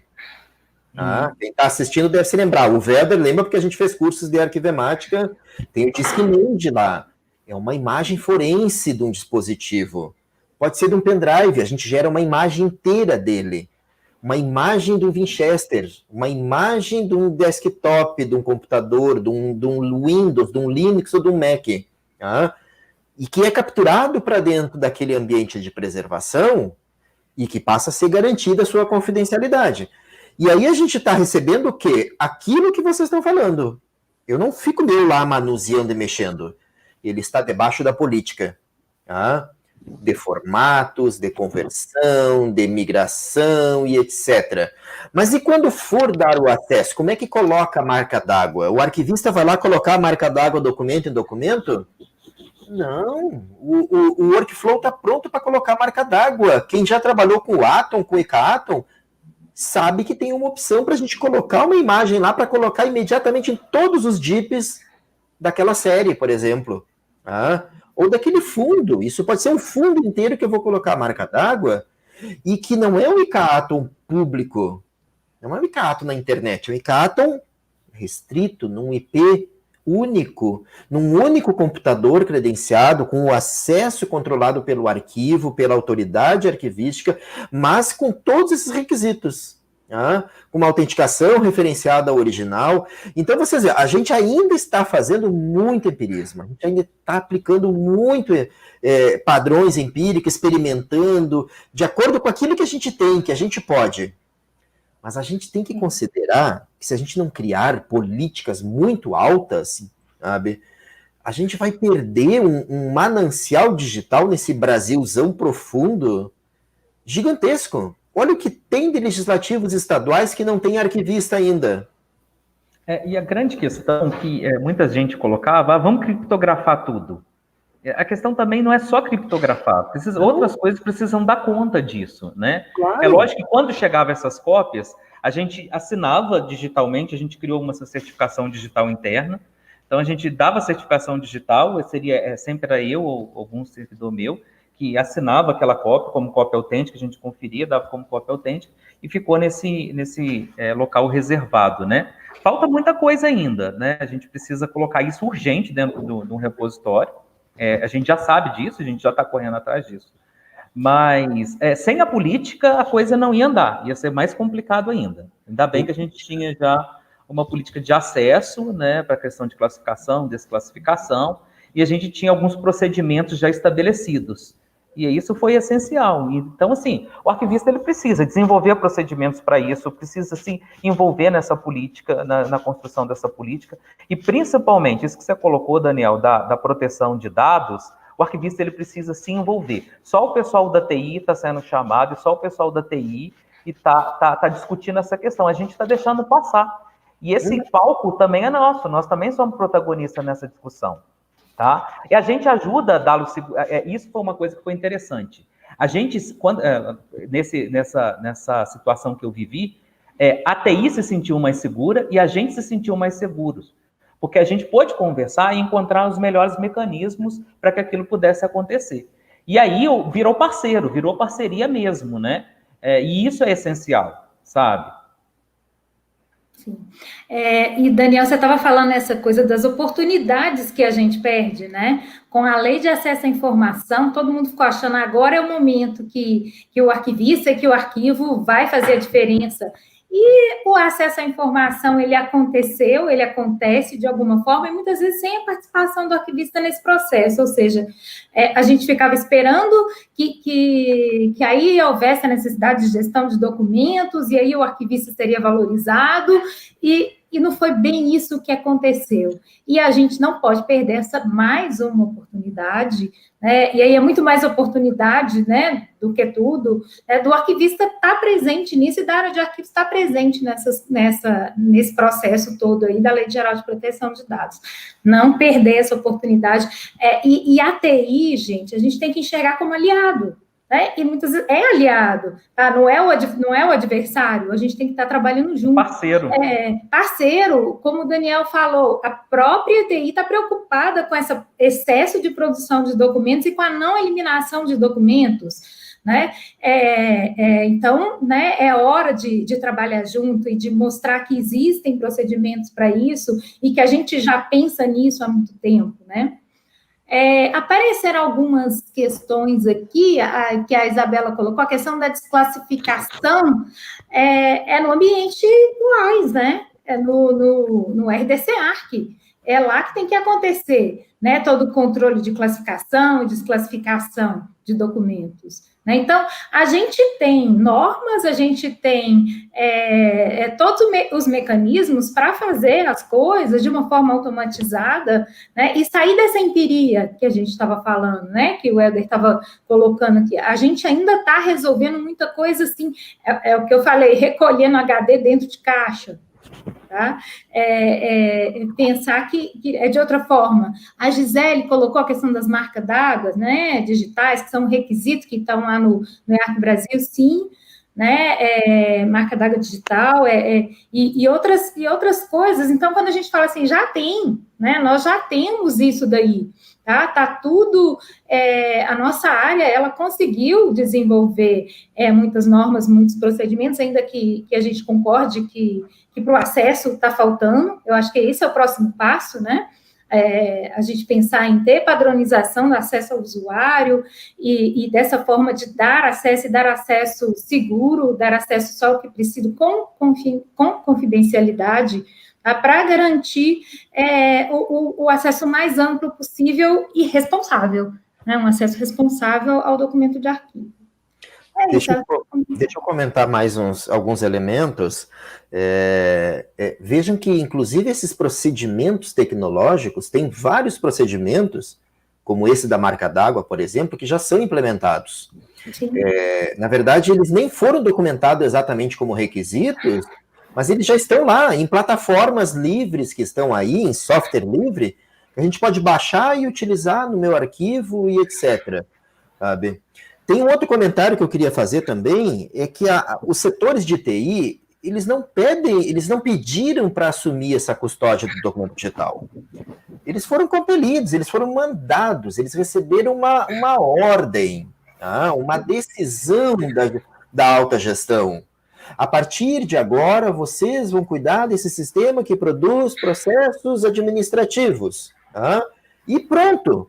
E isolaram por completo tanto o profissional de arquivo quanto o setor de arquivo. Tá?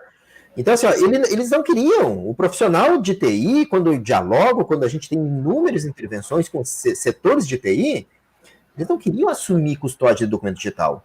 Eles não querem abrir uma sala para dar acesso a documentos. Eles não querem o usuário batendo lá na porta, pedindo SDF, ISDIA, descrição com ISAAR, ISADG, EAD, EAG, porque isso não se aprende em computação. Não cabe dentro da formação de um profissional de TI. Tá? E uma última reflexão minha. Quando eu falo dos dois grandes perfis da LGPD, controlador e operador, façamos uma reflexão nas administrações. Que perfil que vocês acham que seria mais adequado para ser controlador ou operador da LAI? Um profissional de direito? Um profissional da administração? Um profissional de TI? Um profissional de qual área?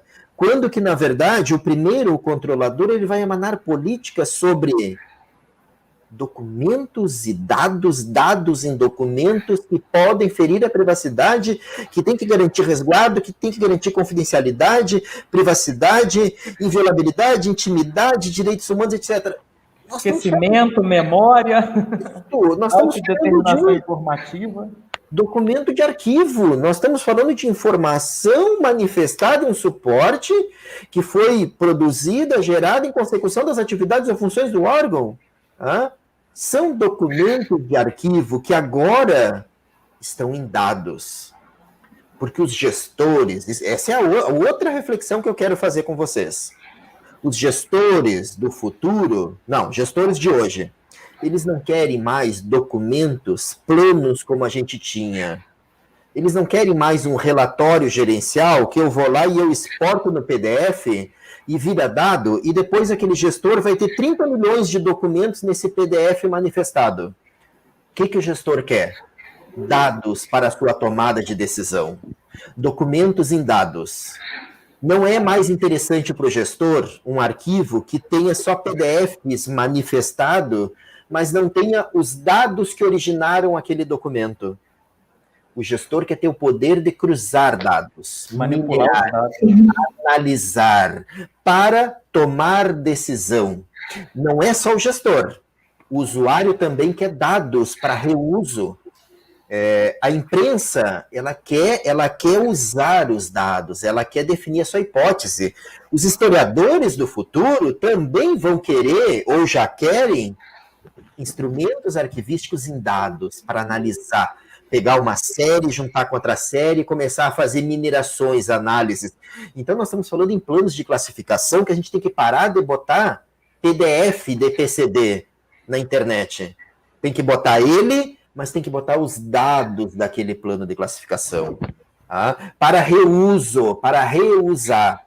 Por favor, isso eu sempre peço. Quando vocês encontrarem uma instituição brasileira que esteja publicando o seu plano de classificação em PDF e esteja também publicando o PCD, um padrão de reuso, me avisem.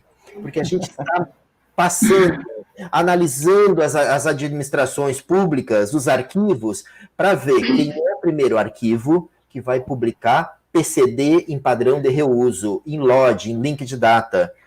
Que eu, usuário, que eu, pesquisador, historiador, sociólogo, etc., eu baixo aquele PCD, ou até eu, cidadão, eu vou baixar e eu vou começar a minerar os dados. Eu quero só aquelas séries ou aqueles tipos documentais que tem pagamento de bolsista. Eu quero analisar agora, cruzando com a TTD, com dados, fazer um filtro, somente aqueles documentos que são permanentes, que foram preservados.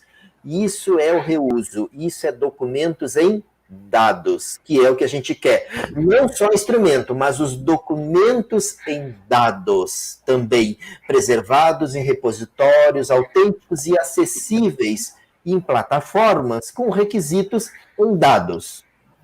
Na verdade, dados e metadados, né? Exato. Dados e metadados. E isso é uma coisa também que a gente precisa lidar. Não só com a informação que está dentro do documento, mas aquela que está fora dele. Até porque é doido se nós pegar o código de classificação mais usado no Brasil, que é o CCD-meio, né, que era a antiga Resolução 14 do CONARC, não, era do CONARC, Resolução 14, e agora virou portaria do AN, né, portaria 92, né, me corrijam, me ajudem, se eu falho nos números aqui, portaria 92 do Arquivo Nacional. É doido a gente pensar que eu vou pegar aquele PDF e eu vou implementar aquilo no meu sistema, eu, Daniel, na Secretaria de Saúde e tal. Ctrl-C, Ctrl-V, Ctrl-C, Ctrl-V, Ctrl-C, Ctrl-V. Mas aí tem 30 Daniel em bilhões de outras secretarias fazendo a mesma burrice. Quando que, na verdade, eu tinha que estar fazendo reuso. Aquele PCD, mas não só aquele, todos os PCDs do mundo em padrão de reuso de dados. Mas aí não fica só no plano de classificação. A fotografia, que a gente tem a fotografia manifestada em TIFF ou PDF, dentro dela tem o padrão de reuso dela, que são os dados crus, o RAW, que daí eu vou poder analisar, minerar, mudar a velocidade do obturador, os dados que foram usados para gerar aquele documento. Aquela planilha que foi manifestada, mas que eu tenho os cálculos da planilha, daquele setor que faz acordos funcionais numa PROGEP, numa Pró-Reitoria de Gestão de Pessoal. Eu não quero só o PDF com o cálculo acabado. Eu quero as regras, eu quero os dados. Isso é direito de cidadão. Dados abertos, link de data. E é usar a lógica do documento digital, e não a lógica do papel, né, Daniel? Porque daí eu estou no episteme superado, eu estou num paradigma do analógico. Agora a gente tem outro paradigma. E as exigências são outras, as necessidades são outras, uma vez que as possibilidades são outras. E a gente tem que parar de ver o documento digital como a gente vê o papel, né? Isabela... Olha, Sofana. Gente, que nível de discussão. Nossa, eu tô aqui, o WhatsApp também, o pessoal, nossa, que nível de discussão, que presente pro Dia dos Arquivistas. Pessoal, queria agradecer muito a participação de todos vocês. Eu acho que rende uma segunda live, tá? Porque os assuntos são muito interessantes e eu acho que a gente pode pensar nisso daí numa segunda live. Eu conseguiria ouvir vocês por muitas mais horas e queria agradecer a participação de todos vocês, parabenizar pelo Dia dos Arquivistas, né? Vocês fazem toda a diferença na sociedade, os arquivistas fazem toda a diferença para a sociedade, e agradecer. Obrigado. Eu que agradeço. Obrigado. Acho que funcionou, né? Obrigada. Gente, muito bom estar aqui falando com vocês, discutindo. Obrigada, Isabela, pela oportunidade, a Marc, da gente poder falar um pouquinho disso aqui, gente. Obrigado, Isabela, o Helder, Cíntia, a Marc, todo mundo. Muito obrigado. Adorei a discussão, viu? Eu achei que funcionou, hein? Eu tava tenso. Eu falei, meu Deus, como é que vai ser isso? Nossa, eu também. Eu vou jogar na loteria depois disso. O trem bom. O trem foi ótimo. O trem foi ótimo. Eu tô pensando em subornar vocês para tirar a live do ar aqui, entendeu? E a gente continuar só os 4 aqui na sala para vocês continuarem e eu continuar assistindo. Vou subornar com pão de queijo, torresmo. Torresmo de barriga. Isso, exatamente. Mas foi ótimo, obrigado aí, obrigado, Daniel, obrigado, Cíntia. Nossa, assim, também aprendi muito, né, e foi ótima a discussão, a conversa foi excelente. Nossa, estou encantado aqui. Espero que a gente tenha atendido as expectativas do público também. Muito obrigada, pessoal. Vou encerrar aqui. Uma boa noite a todos. Feliz Dia dos Arquivistas. Muito obrigada, pessoal.